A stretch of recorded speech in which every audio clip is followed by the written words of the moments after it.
తాకట్లో ఉన్న బంగారాన్ని విడిపించి ఆ రోజున మార్కెట్ ధర కట్టి మిగిలిన డబ్బును మీకు అందిస్తుంది కొమ్మూరి గోల్డ్.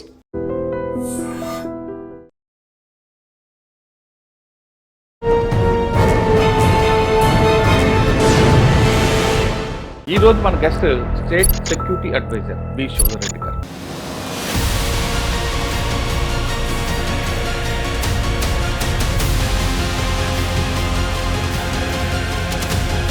తెలంగాణ స్టేట్కి ఎలా సెక్యూరిటీ ఉండాలి, తెలంగాణ గవర్నమెంట్ ఇప్పటికే చాలా ప్రయారిటీ ఇస్తుంది, ఆ టాప్ ప్రయారిటీని ఎలా కాపాడుతుంటారు. శ్రీకాకుళంలో పీపుల్స్ వార్ ఉండేది, కానీ జనశక్తిని కూడా శ్రీకాకుళంలో పలాస కాశీబుగ్గ ప్రాంతాల్లో విస్తరించడం, దాన్ని మీ టైంలో అడ్డుకోవడం ఉన్నది ఎలా జరిగింది అంటే ఇప్పుడు అక్కడ కాశీబుగ్గ పలాస ఏరియాలో ఆ సోంపేట ఆ బెల్ట్ లో పీడబ్ల్యూ ఎక్స్ట్రీమిజం బాగా ఉండేది. ఆ ప్రాంతాల్లో వీళ్ళు జనశక్తి వాళ్ళు దాన్ని ఆ వ్యాక్యూమ్ ను ఫిల్ చేసే ప్రయత్నం చేశారు అనమాట. వాళ్ళ మెయిన్ మోడస్ ఆపరండి ఏంటంటే బెదిరించి వసూలు చేసుకోవటం. సరౌండ్ చేసిన తర్వాత చెప్పినా మీరు సరెండర్ కానీ లేకపోతే మరి కాల్పులు జరుగుతాయి, అనవసరంగా ప్రాణాలు పోతాయని. సో వాళ్ళందరూ కూడా వెపన్స్ తో సహా లొంగిపోయినారు సరౌండ్ చేసిన తర్వాత. ఆ తర్వాత అక్కడ జనశక్తి లేకుండా పోయింది, మొత్తం లేకుండా.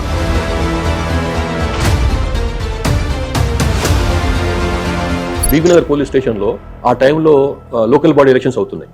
లోకల్ బాడీ ఎలక్షన్స్ అవుతుంటే గార్డ్ సెంట్రీ డ్యూటీస్ వాళ్ళని వదిలేసి మిగతా వాళ్ళని కూడా ఎలక్షన్ డ్యూటీలు తీసుకున్నాం అనమాట.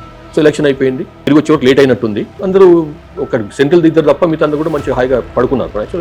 అలసిపోయింటారు దినమంతా ఉద్యోగం చేసి. ఆ టైంలో ఒక చిల్లర దొంగను పెట్టిన పోలీస్ స్టేషన్. ఆ చిల్లర దొంగ ఏం చేసినాడు, కార్బైన్ ఆ మ్యాగజైన్ తీసుకొని పరారైపోయినాడు అనమాట.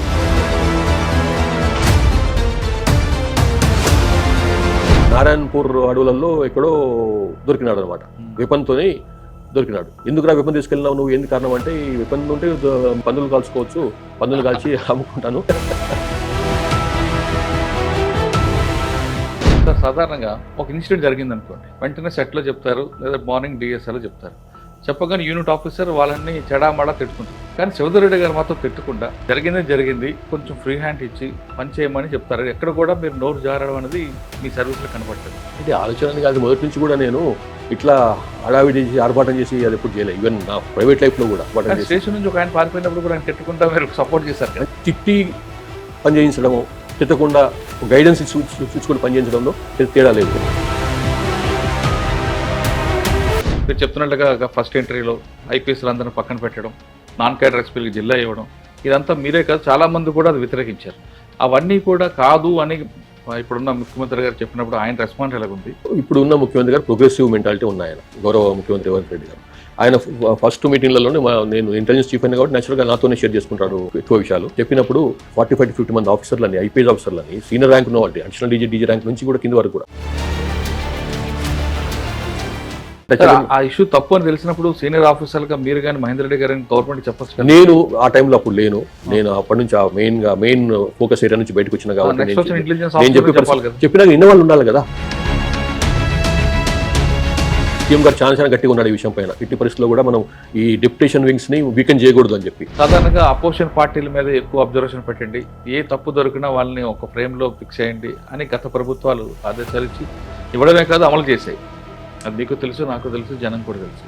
ఇప్పుడు ఉన్న ప్రభుత్వం ఆ విధంగా కక్షాలకు వెళ్తుందా, లేదు యాజ్ పర్ లా ఏం జరిగింది చేయమంటారు? అంటే ఇప్పుడు ఉన్న ప్రభుత్వం అయితే మెరిట్స్ లా ఉంటే చేయండి, లేకపోతే దాని జోలికి పోవద్దు. ఏదైనా కానీ సరే, ఎవరి మీద ఈ పార్టీ ఆ పార్టీ అని కాకుండా బుక్ చేసినప్పుడు అందులో స్టఫ్ ఉందా, సబ్స్టెన్స్ ఉందా అని చూడండి. కేసు బుక్ చేసిన తర్వాత పూర్తిగా లా ప్రకారం, మెరిట్ ప్రకారం, ప్రొసీజర్ ప్రకారం పోయమని చెప్తుంది తప్పిస్తే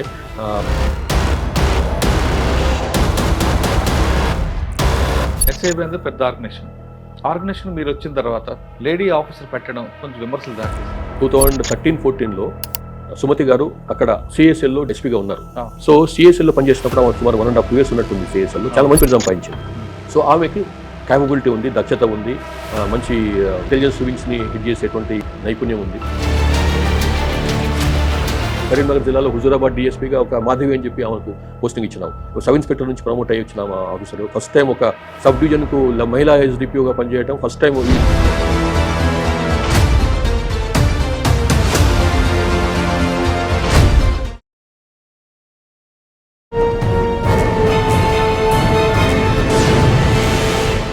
వెల్కమ్ టు ఐ డ్రీమ్.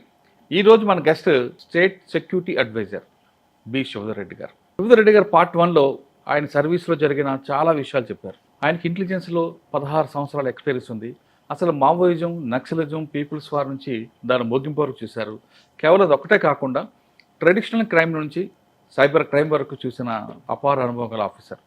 ఆయన సర్వీస్లో ఏం జరిగింది, ఇప్పుడున్న సిచ్యువేషన్ ఎలా హ్యాండిల్ చేసాం అన్న విషయాన్ని చెప్పిన ఆయన ఇప్పుడు స్టేట్కి సెక్యూరిటీ అడ్వైజర్గా ఉన్నారు. కాబట్టి తెలంగాణ స్టేట్కి ఎలా సెక్యూరిటీ ఉండాలి, తెలంగాణ గవర్నమెంట్ ఇప్పటికే చాలా ప్రయారిటీ ఇస్తుంది, ఆ టాప్ ప్రయారిటీకి ఆయన ఎలా కాపాడుతుంటారు, ఆయనకున్న విశేష అనుభవం ఇక్కడ చూపించి తెలంగాణ స్టేట్ ప్రపంచంలో నెంబర్ 1 ఉండేలాగా ఎవరైతే ఇన్వెస్ట్మెంట్ చేస్తారో వాళ్ళు ఇక్కడ రావడానికి వాళ్ళకి ఎలాంటి సెక్యూరిటీ ఇస్తారు అన్న విషయాన్ని సార్ నేను తెలుసుకుంది. సార్ నమస్తే.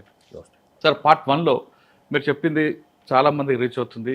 అసలు అది ఆ విషయాలు కూడా అంటే ఒకరు కొత్తగా వచ్చిన ఆఫీసర్ దగ్గర నుండి ఉన్న ఆఫీసర్లు కూడా ఎలాగ కేసుని హ్యాండిల్ చేయాలి, సిచ్యువేషన్ ఎలా హ్యాండిల్ చేయాలి, ఒక లా అండ్ ఆర్డర్ని ఎలా చేయాలి, అంటే మావోయిజం లేకపోయినా మిగతా విషయాలు చాలా ఉంటాయి కాబట్టి దాన్ని ఎలా హ్యాండిల్ చేయాలి విషయాన్ని తెలుసుకుంటారు. ఇప్పుడున్న పరిస్థితిలో ట్రెడిషనల్ క్రైమ్ లేకపోయినా ఎక్కువగా మనకు కనిపిస్తుంది సైబర్ క్రైమ్. మెయిన్ ఛాలెంజ్ ఇందులో వస్తుంది. సైబర్ క్రైమ్ ఎలా చేయాలి, ఇప్పుడు తెలంగాణ గవర్నమెంట్కి టాప్ ప్రయారిటీ ఉంది.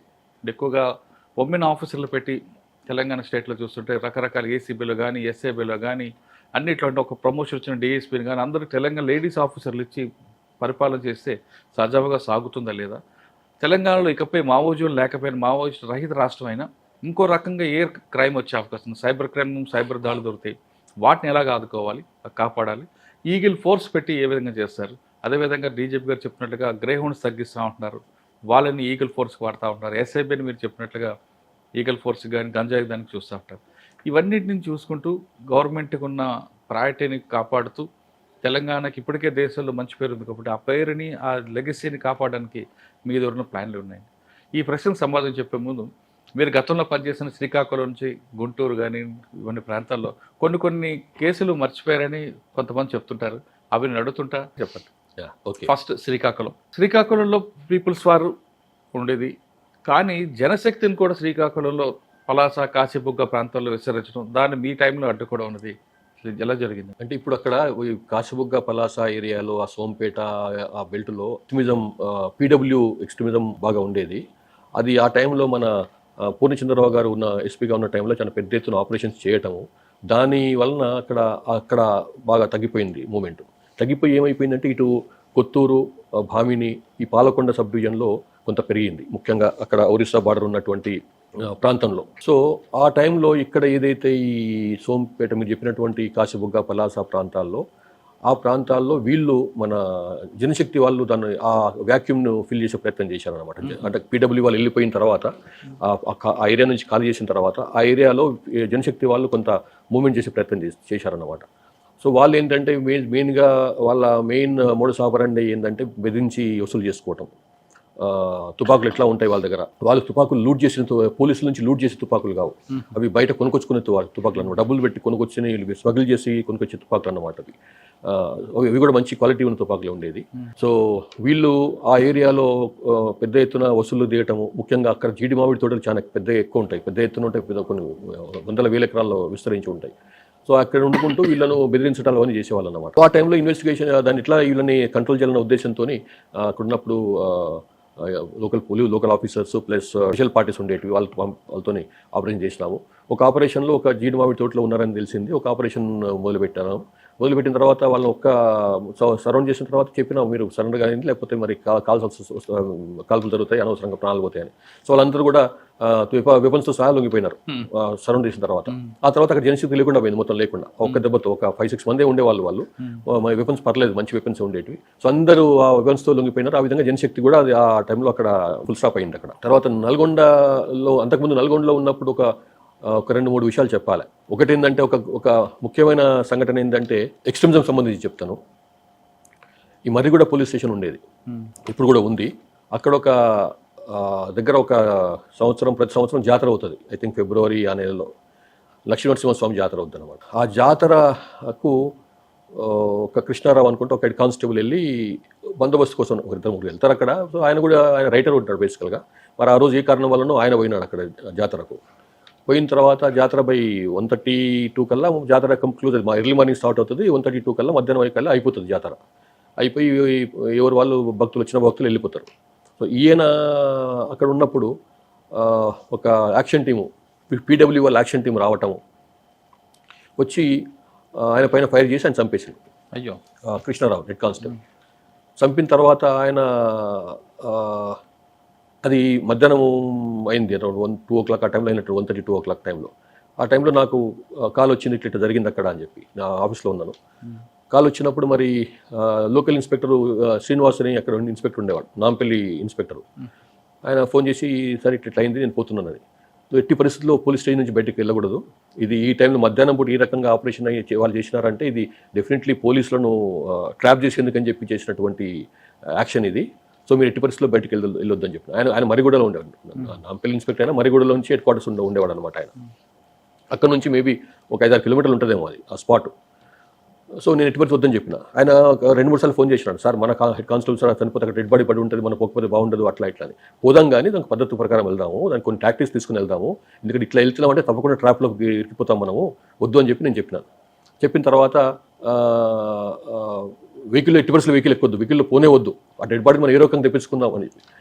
సో నేను ఇక్కడ నుంచి ఒక లారీ పట్టుకొని మా హెడ్ క్వార్టర్స్లో, మన నల్గొండ హెడ్ క్వార్టర్స్ ముందే ఒక ఖాళీ లారీ పోతుంది, దాన్ని ఆపి అందులో ఎక్కి మేము అక్కడ మరి కూడా అక్కడైతే ఇన్సిడెంట్ అయిందో అక్కడికి బయలుదేరినాం అనమాట.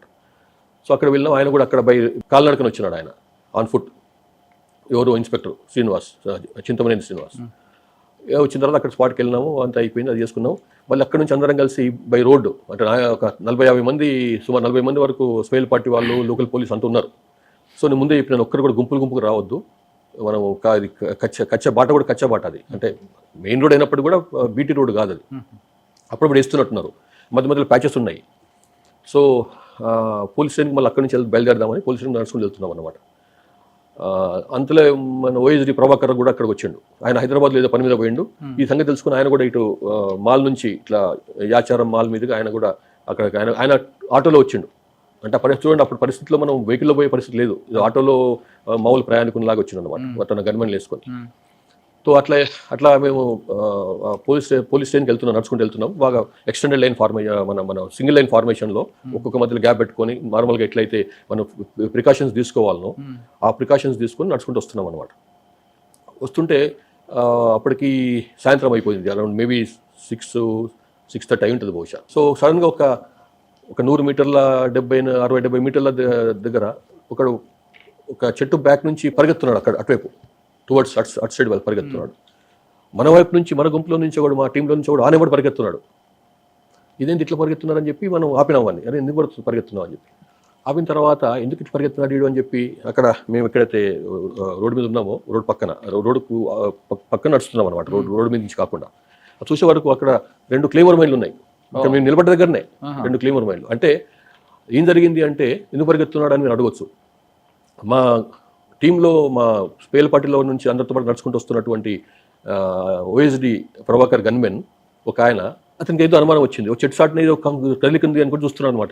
గమనిస్తుంటాం కదా మనం వస్తున్నప్పుడు, ఇట్లాంటి పరిస్థితుల్లో గమనించుకుంటూ వస్తుంటాం కదా. ఏదో విజయభాస్కర్ రెడ్డి, రాజశేఖర్ రెడ్డి పేరు కూడా నాకు రోడ్ పేరు, ఆ గన్మెన్. సో ఆ చెట్టు సాటు నుంచి ఏదో కనిపించింది వాళ్ళకి. కదిలిస్తే తనకు వీళ్ళని అలర్ట్ చేసేంత టైం లేదు కాబట్టి ఒక్కసారిగా అక్కడ పరిగెత్తడం మొదలుపెట్టారు అనమాట, వాడిని స్కేర్ చేయడానికి. సో వాడు నిజంగా స్కేర్ అయిపోయి భయపడి అతను పరిగెత్తడం మొదలుపెట్టాడు. మేము అక్కడ వెళ్ళి చూసినాం. తర్వాత వాడు పారిపోయిన తర్వాత అక్కడ చూస్తే అంత సన్నజామ ఉందన్నమాట, మీటలు అట్లా, దీన్ని స్విచ్చెస్ దీన్ని ఆపరేట్ చేయడానికి. అంటే అది ఒక్క స్విచ్ వస్తే బలం అనేది మేమంతా నష్టం జరిగేది మాకందరికి. అట్లా ఆ విధంగా మేము తీసుకున్న ప్రికాషన్స్ వలన, మా టీం తీసుకున్న ప్రికాషన్స్ వలన, మేము తీసుకున్న ప్రికాషన్స్ వలన మేము చాలా మంది ప్రాణాలు కాపాడినాం. ఒకవేళ కనుక మాట వినకుండా ఆయన వెహికల్లో కనుక పోయి ఉంటే, ఎవరు శ్రీనివాస్ గారు, ఆయన అంతకుముందు అడ్డదూరం పోయినాడు నడుచుకుంటూ. అటు కాకుండా మెయిన్ రోడ్లో వెహికల్లో పోయినట్టే మాత్రం 100% ఆయనకు పైన ల్యాండ్ మైన్ బ్లాస్ట్ అయ్యేది, క్లెయిమర్ మైన్ బ్లాస్ట్ అయ్యేది, ఆయనకు నష్టం జరిగేది. యా, సో అట్లా అంత ప్రికాషన్ తీసుకోవాల్సి వచ్చేది. భువనగిరి నుంచి హైదరాబాద్ వస్తుంటే బీబీనగర్ పోలీస్ స్టేషన్లో ఆ టైంలో లోకల్ బాడీ ఎలక్షన్స్ అవుతున్నాయి. లోకల్ బాడీ ఎలక్షన్స్ అవుతుంటే పైన ఒక ఏపీఎస్పీ గార్డ్ ఉంటుంది, కింద ఒక ఏపీఎస్పీ గార్డ్ ఉంటుంది నాకు గుర్తున్నంత వరకు. సో ఈ ఏపీఎస్పీ వాళ్ళని కూడా ఒక్కరిని అక్కడ గార్డ్ వాళ్ళని మాత్రం వదిలిపెట్టేసి మిగతా గార్డ్ మెంబర్స్ని, గార్డ్ సెంట్రీ డ్యూటీస్ వాళ్ళని వదిలేసి మిగతా వాళ్ళని కూడా ఎలక్షన్ డ్యూటీలు తీసుకున్నాం అనమాట. సో ఎలక్షన్ అయిపోయింది. తర్వాత ఒక మేబీ వాళ్ళకి తిరిగి వచ్చే వరకు లేట్ అయినట్టుంది. అందరూ ఒక సెంట్రల్ దిద్దరు తప్ప మిగతా అందరూ కూడా మంచిగా హాయిగా పడుకున్నారు. యాక్చువల్లీ అలసిపోయి ఉంటారు దినమంతా ఉద్యోగం చేసి. అయితే అందులో ఆ టైంలో ఒక చిల్లర దొంగను పెట్టిన పోలీస్ స్టేషన్లో, అమ్మా. చిల్లర దొంగను. ఆ చిల్లర దొంగ ఏం చేసినాడు, ఆ వెపన్స్ పెట్టేటువంటి ర్యాక్ ఉంటుంది కదా, ఆ ర్యాక్ ఒక కార్బైన్ వెపన్, ఎస్ఐదో కానిస్టేబుల్ కార్బైన్ వెపన్ కూడా తగిలిచ్చి ఉందన్నమాట. ప్లస్ పక్కనే దాని మ్యాగజైన్స్తో సహా, మ్యాగజైన్స్ దాంట్లో అందులో రౌండ్స్ ఉన్నాయి. సో ఈయన ఈ చిల్లర దొంగ ఏం చేసినాడు, మెల్లగా కార్బైన్ ఆ మ్యాగజైన్ తీసుకొని పరారు అయిపోయినాడు అనమాట పోలీస్ స్టేషన్ నుంచి. అది రెండు ఏపీఎస్పీ గార్డ్స్, సివిల్ పోలీస్ ఉంటారు అనుకున్నారు. సో అది మార్నింగ్ చూసుకొని, అరే ఇది మిస్సింగ్ ఉన్నాడు, వీడి మిస్సింగ్ ఉన్నాడు, ఇది వెపన్ మిస్సింగ్ ఉందని చెప్పి, దొంగ మిస్సింగ్ ఉన్నాడు, వెపన్ మిస్సింగ్ ఉందని చెప్పి వాళ్ళు హడావిడి అయిపోయి నాకు ఫోన్ చేశారు.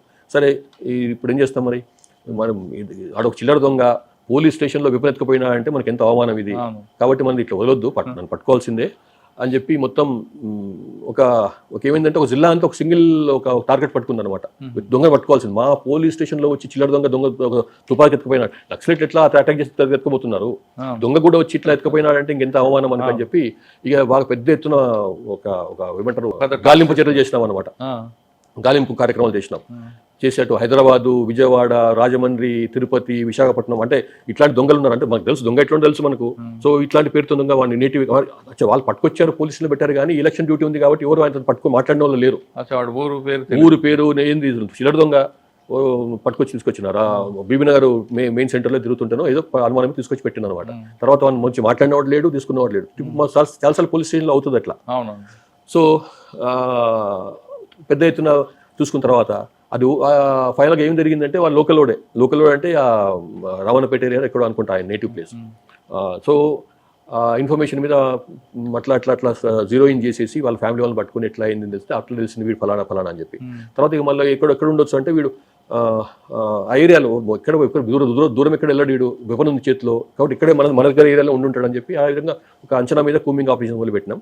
రామచంద్రారెడ్డి ఎస్, తర్వాత మద్దిపాటి శ్రీనివాస్ ఉండేవాడు రామన్నపేట ఇన్స్పెక్టరు, అట్లనే అక్కడ జగన్మోహన్ రెడ్డి డిఎస్పీ ఉండే, భువనగిరి డిఎస్పీ. వీళ్ళ టీం అంతా కలిసి ఇక్కడ మిగతా నల్గొండ టీం అంతా కలిసి, సబ్ డివిజన్ టీం అంతా కలిసి, స్పెషల్ పార్టీ వాళ్ళు అంతా కలిసి తీస్తే అతను నారాయణపూర్ అడవులలో ఎక్కడో దొరికినాడు అనమాట, వెపన్తోని దొరికినాడు. ఎందుకు వెపన్ తీసుకెళ్ళినావు నువ్వు, ఏంది కారణం అంటే ఈ వెపన్ ఉంటే పందులు కాల్చుకోవచ్చు, పందులు కాల్చి అమ్ముకుంటాను అట్లా అని చెప్పి తీసుకుపోయాను. అప్పటికి రెండు మూడు రౌండ్లు కాల్చిన అనమాట ఐడియా కోసం అని చెప్పి. ఎట్లా వెళ్తే తెలియదు కదా ఆయనకు, అసలు కార్బన్ తెలియదు వాడికి. సో అట్లా అంటే నేను చెప్పేది ఏంటంటే ఒక ఇన్సిడెంట్ అయినప్పుడు అందరూ తమ సొంతంగా మనకే అవమానం అన్నట్టుగా ప్రతి పోలీస్ అని ఫీల్ అయినాడు అనమాట. ప్రతి ఒక్కరు ఇన్ఫర్మేషన్ గ్యాదర్ చేసి తీసుకురావటమే అట్లా అంతవరకు వచ్చింది. సో లక్కీగా అదే టైంలో ఇంకొకటి ఇన్సిడెంట్ ఏంటంటే అక్కడ యాదగిరిగుట్టలో ఒక టెంపుల్లోనే ఒక చోరీ అయింది. అది యాదగిరిగుట్ట అంటే తెలంగాణలో ఎంత ముఖ్యమో మీకు తెలుసు. అందులో ఆ టెంపుల్లో చోరీ అయ్యి బంగారం ఎత్తుకుపోయినారంటే ఇంకా పెద్ద, అది పోయింది పెద్ద బంగారం ఏం కాదు కానీ, బట్ అది కూడా మన వాళ్ళు కష్టపడి చాలా ప్రొఫెషనల్గా చేసేసి విత్ ఇన్ నో టైంలో వాటిని డిలీట్ చేసినారనమాట. ఒక సింగిల్ దొంగనే అది కూడా. సార్ సాధారణంగా ఒక ఇన్సిడెంట్ జరిగింది అనుకోండి, వెంటనే సెట్లో చెప్తారు, లేదా మార్నింగ్ డిఎస్ఆర్లో చెప్తారు.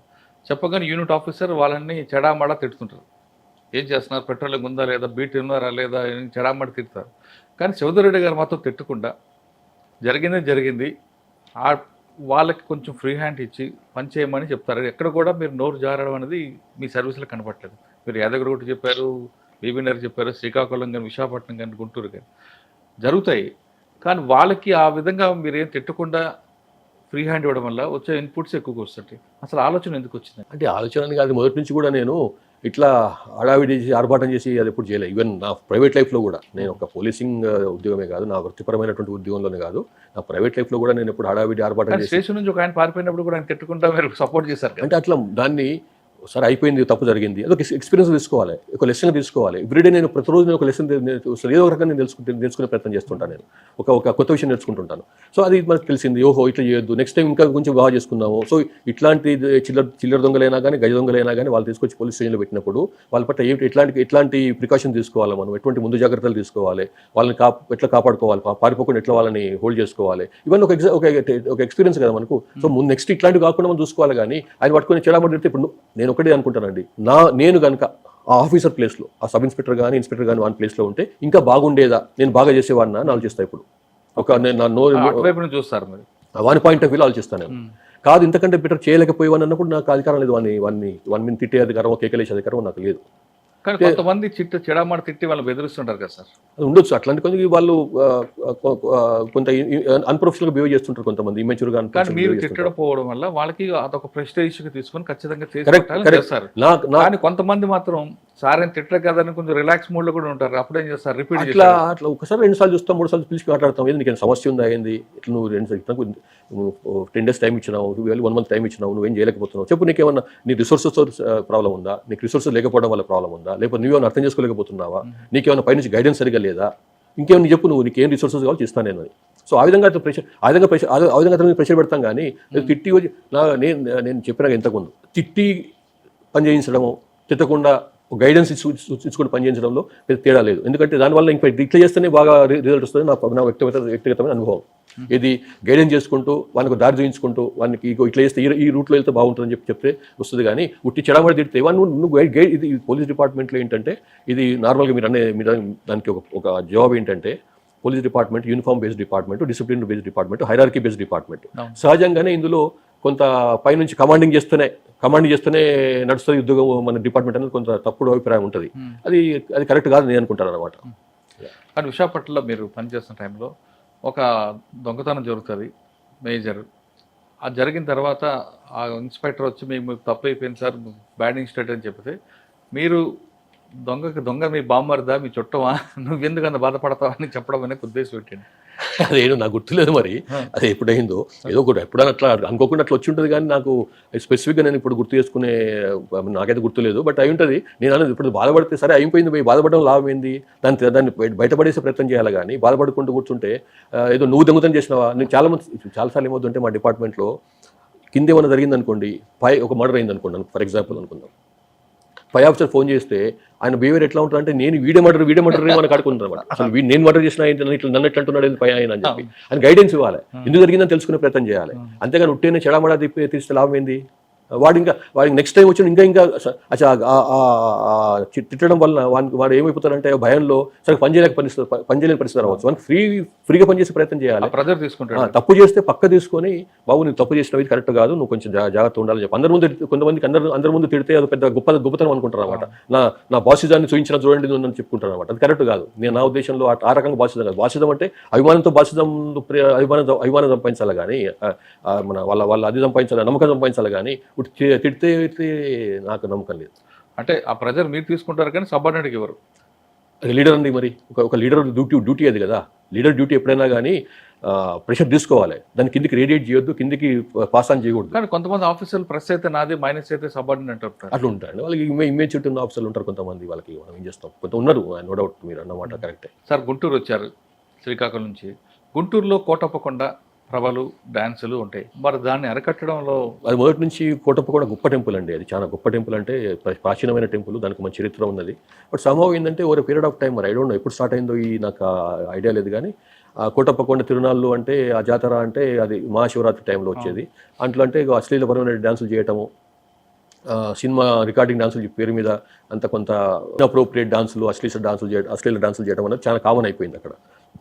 దానికి కామన్ గానే అక్కడ పొలిటీషియన్స్ కు సపోర్ట్ చేయబట్టి అది కూడా ఒక కారణం అనుకోండి. ఆ ప్రాంతంలో ఉండే పొలిటీషియన్స్ కూడా అదొక తమ గొప్పతనంగా భావిస్తారు అనమాట. ఫ్రీగా పోలీసులను మేనేజ్ చేసేసి డాన్సులు చేస్తే ఈయన గొప్పతనం అన్నట్టుగా అట్లా కూడా తయారైపోయింది అది. ఆ టైంలో మేము అనుకున్నాం అంటే ఎట్టి పరిస్థితులు దీన్ని అలో చేయొద్దు. ఎందుకంటే ఈ డాన్స్ల వలన ఒక గొప్ప టెంపుల్కు ప్లస్ ఒక మంచి పర్వదినానికి, ఒక గొప్ప పర్వదినానికి చెడ్డ పేరు వస్తుంది. సో మనం దానికి ఎట్లా కంట్రోల్ చేయాలన్న ఉద్దేశంతో ఆ టైంలో మనకి రవి ప్రకాష్ నా దగ్గర అక్కడ గుంటూరు జిల్లా ఓఎస్డీగా ఉండే, ఆఫీసర్ ఆన్ స్పెషల్ డ్యూటీ, ఇప్పుడు ఐజీగా ఉన్నాడు ఆంధ్రాలో. సో ఆయన ఇద్దరు కూర్చొని ఎట్టి పరిస్థితుల్లో మనం అలో చేయొద్దు అని చెప్పి అనుకున్నాం. దానికి ఏం చేయాలి, ఉట్టిగా పోయాడు కూడా అలో చేయడం అంటే ఫస్ట్ ఎవరైతే ఆ అమ్మాయిలు అక్కడ వెళ్ళి డాన్స్ చేసే వాళ్ళు ఉంటారో ఆ ప్రాంతం వాళ్ళు చుట్టుపక్కల చిలుకూరుపేట ఆ చుట్టుపక్కల ప్రాంతం వాళ్ళు ఎవరు ఉంటారు వాళ్ళని పిలిచి వాళ్ళను కట్టడి చేయటం, మిర్చి పోవద్దు, ఇది ఈ రకంగా. సరే వాళ్ళు పేదోళ్ళు పాపం వాళ్ళకు అదొక జీవన వృత్తిలాగా, ఏమంటారు దాన్ని, ఒక జీవికలాగా ఉంటుంది వాళ్ళకు.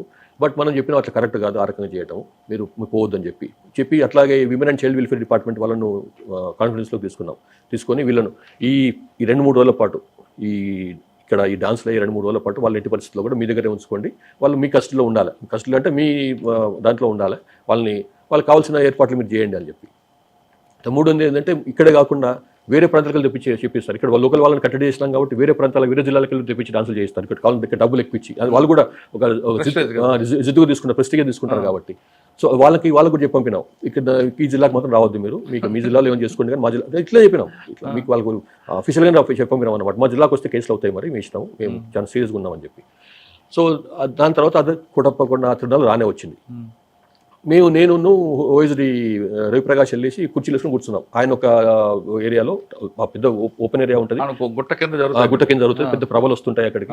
అక్కడ ఆయన ఒక దగ్గర, నేను ఒక దగ్గర, ఒక ఇద్దరికి మధ్యలో ఒక 6 కిలోమీటర్ దూరంలో వేసుకుని కూర్చున్నాం. కుర్చీలు వేసుకుని ఏం లేదు, ఇంకా కుర్చీలు వేసుకుని కూర్చున్నాం అంతే, ఇంకేం చేయలే.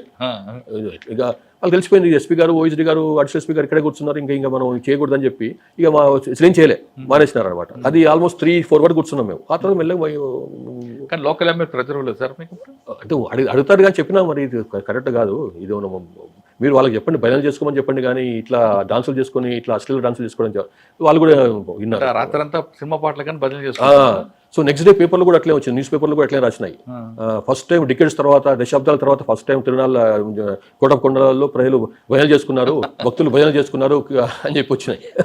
సో ఆ విధంగా అంటే బట్ అగైన్ ఇది ఒకసారి అట్లా 1-2 సార్లు మేము గట్టిగా తీసుకున్నాం కాబట్టి, మేము కూడా ప్రెస్టీజ్ తీసుకున్నాం కాబట్టి చేయనియొద్దు అనుకున్నాం కాబట్టి చేయలేదు. కానీ అది ఏంటంటే మీరు అన్నట్టుగా కొంత పొలిటికల్ ప్రెజర్ రావచ్చు. వాళ్ళు ఏంటంటే కంపేర్ చేస్తారనమాట. వీళ్ళు వచ్చి చెప్తుంటారు, ఇప్పుడున్న ఎమ్మెల్యే ఫర్ ఎగ్జాంపుల్ చెప్తున్నాను, అన్న మీ ఏంది లాస్ట్ టైం ఎమ్మెల్యే ఉన్నప్పుడు ఎట్లా జరగడం మొత్తం పిచ్చిలోడి అయిపోయింది, మీరేందన్నా ఇట్లా చేస్తున్నారు పోలీసు వాళ్ళని. ఈయన కనుక ప్రెస్టీజ్ తీసుకుంటాడు, అరే వాళ్ళ టైంలో అలో చేసి నా టైంలో ఇట్లా పని చేయడం ఏంటి అని ఈయన కూడా, ఆయన కూడా అది వీక్నెస్ అనుకుంటాడు అనమాట. ఆయన కూడా ఆ లోకల్ పొలిటికల్ లీడర్ వీక్నెస్, నన్నేమన్నా క్వశ్చన్ చేస్తారేమో, నన్నేమన్నా ఉట్టి ఏమంటారు తెలంగాణలో సత్తకట్లోడు అంటారు, అంటే పనికి వాళ్ళోడు పనికి అంటారేమన్న భయంతో ఆయన కూడా అలో చేయండి అని. ఇట్లా నల్గొండలో ఉన్నప్పుడు కూడా కొంత ప్రెషర్ వచ్చింది. నల్గొండలో ఏంటంటే ఆ హుజూర్ నగర్ ఆ బెల్ట్లో కొంత గుంటూరుకు బార్డర్గా ఉన్నటువంటి బెల్ట్లో కొంత ఈ కల్చర్ ఉండేది. మరి ఇప్పుడు నాకు ఐడియా లేదు, ఈ కల్చర్ ఉండేది, ఏది ఈ డాన్సుల కల్చర్. అప్పుడు కూడా కొంత ప్రెషర్ వచ్చింది. నేను చెప్పిన అప్పుడున్న మంత్రి, అప్పుడున్న పెద్ద మనుషులకు జిల్లాలో ఇది కరెక్ట్ కాదు, గవర్నమెంట్ చెడ్డ పేరు వస్తుంది, మీకు చెడ్డ పేరు వస్తుంది, వ్యక్తిగతంగా మీకు చెడ్డ పేరు వస్తుంది, గవర్నమెంట్ కూడా చెడ్డ పేరు వస్తుంది, మనం అలో చేయొద్దండి అని చెప్తే వాళ్ళు అసలు అలో చేయలేదు, అది ఆపేసినాం దాన్ని. నెల్లూరు బెట్రకుంట పక్కన తిప్ప అని ఊరు, ఆ తిప్పలో కొంతమంది దొంగతనం చేస్తారు. వాళ్ళకి సోటపురం సంబంధించిన సెటిల్మెంట్ ఏరియా, వాళ్ళని తీసుకురావడం, రెగ్యులర్గా మాట్లాడడం, వాళ్ళు కొంతమంది పిల్లలు స్కూల్ పంపించడం, ఆ తిప్ప గ్రామస్తులు క్రైమ్ వైపు వెళ్లకుండా కూడా మీకు కొన్ని కార్యక్రమం చెప్పారు. చేసినాం. ఇవన్నీ కూడా అంటే పోలీసింగే కాకుండా policing other side of the policing కూడా చూపించాలి కదా. వాళ్ళకు ఓన్లీ పట్టుకుని జైల్లో పెట్టడమే కాదు, వాళ్ళకు నిజంగా నేరాలు చేయడానికి మూల కారణం ఏంటి, దాన్ని ఏ రకంగా కారణాలని మనం పరిష్కరించవచ్చు అన్న ఉద్దేశంతో ముఖ్యంగా పిల్లల్ని గారు పుణ్యవాణి స్కూల్లో చదివారు, కొంతమంది చెన్నై వెళ్ళిపోయారు అని చెప్తారు. చేసినాం. అది పెద్ద అంటే అది పెద్ద గొప్ప కార్యక్రమం, పోలీసులు బాగా అనుకున్నా కానీ గుర్తుపెట్టుకోలేను చాలా. తర్వాత మీకు ఎస్ఐబి మీ కెరీర్కి అసలు మలుపు తిప్పింది. డిఐజీ నుంచి ఎస్ఐబిలో మీరు చాలా కాలం పనిచేసిన తర్వాత ఎప్పటికైనా బోర్ కొట్టలేదు సార్ మీకు? అంటే నాకు మొదటి నుంచి కూడా ఇంటెలిజెన్స్ కలెక్షన్లో నాకు ఇంట్రెస్ట్ చాలా ఉంటుంది. ముఖ్యంగా ఇట్లాంటి ఛాలెంజింగ్ టైప్ ఇంటెలిజెన్స్ కలెక్షన్ నాకు చాలా ఇష్టం. సో ఫస్ట్ మీటింగ్ వచ్చినప్పుడే ఫస్ట్ ఆఫ్ ఆల్ నేను ఎక్స్పెక్ట్ చేయలేదు నేను అది వస్తుందని చెప్పి. ఎస్ఐబి మీకు ఇంతకుముందు చెప్పినట్టుగా తిరుమలరావు గారు, అరవిందరావు గారు, అప్పుడు ఉన్నటువంటి అడిషనల్ డీజీ అరవిందరావు గారు ఇంటెలిజెన్స్, తర్వాత తిరుమలరావు గారు ఎస్ఐబి డిఐజీగా ఉండేవారు. వాళ్ళిద్దరు కలిసి ఎస్ఐబికి మంచి ఆఫీసర్ తీసుకుని రావాలి. ఆయన 3 years పని చేసినాడు అప్పటికి తిరుమలరావు గారు. మంచి ఆఫీసర్ తీసుకురావాలి, ఎవరు బాగుంటుందని చెప్పి వాళ్ళు వెతికి ఇది నా పేరు నన్ను ఐడెంటిఫై చేసుకున్నారు. అప్పటికి కొంత జిల్లాలో కొంత యాంటీ ఎక్స్ట్రీమిస్ట్ వర్క్ బాగా చేసి ఉండడము, కొంత ఇంతకుముందు చెప్పినాను కదా కొంత పేషెంట్గా చేయటము, ఇంటెలిజెన్స్ ఇన్ఫార్మేట్లని నేనే తయారు చేసుకోవటము, ఇట్లాంటి కొంత నాకు ఆ స్కిల్ ఉంది. సో వాళ్ళు దాన్ని గుర్తించి నన్ను పెట్టినారు అనమాట అక్కడ. సో అప్పటి నుంచి కూడా ఇంటెలిజెన్స్ కలెక్షన్లో అంటే మేము మనం అసలు ఊహించలేము మనం అట్లాంటి కలెక్షన్ అనమాట ఇంటెలిజెన్స్ వాళ్ళు, మన ఎస్ఐబి వాళ్ళు చేసేది. అందుకోసమనే మొదటి నుంచి కూడా ఎస్ఐబిలో ఎవరిని పోస్టింగ్ ఇచ్చినా కానీ ఎస్ఐబి అండ్ సిఐఎస్ఎల్ ముఖ్యంగా ఈ 2 ఆర్గనైజేషన్స్లో ఎవరిని కూడా రొటీన్గా ట్రాన్స్ఫర్ కాకుండా కోరి తీసుకొచ్చి అక్కడ పెడతారనమాట. అది డిఐజీ కావచ్చు, కింద ఉన్న ఎస్పీలు కావచ్చు, ఇంకా కింద స్థాయి కానిస్టేబుల్ వరకు కూడా. సో అట్లా చేయడం వలన వాళ్ళు కూడా తర్వాత 60% ఎక్స్ట్రా శాలరీ ఉంది డిఎస్పీకి ర్యాంక్ వరకు. ఐజీ ఏమన్నా up to DIG additional SP డిఐజీకి అయితే 50% ఎక్స్ట్రా శాలరీ వస్తుంది. సో ఇది హ్యూజ్ అది కదా, వాళ్ళకు ఒక మంచి ఒక పనిచేసేందుకని చెప్పి ఒక గొప్ప వాళ్ళ నైపుణ్యం చూపించుకుందుకని గొప్ప అవకాశం. తర్వాత అది ప్రెస్లో రాకూడదు, ప్రెస్లో రాదు ఇప్పుడు ఎస్ఐబి గురించి కానీ తర్వాత వాళ్ళు టోటల్గా out of bounds for common man. Only వాళ్ళ ప్రొఫెషనలిజం చూపించుకునేటువంటి ప్రొఫెషనల్స్గా పనిచేసే వాళ్ళు తప్పిస్తే మిగతా వాళ్ళు ఎవరు కూడా అక్కడ పోవడానికి రారు.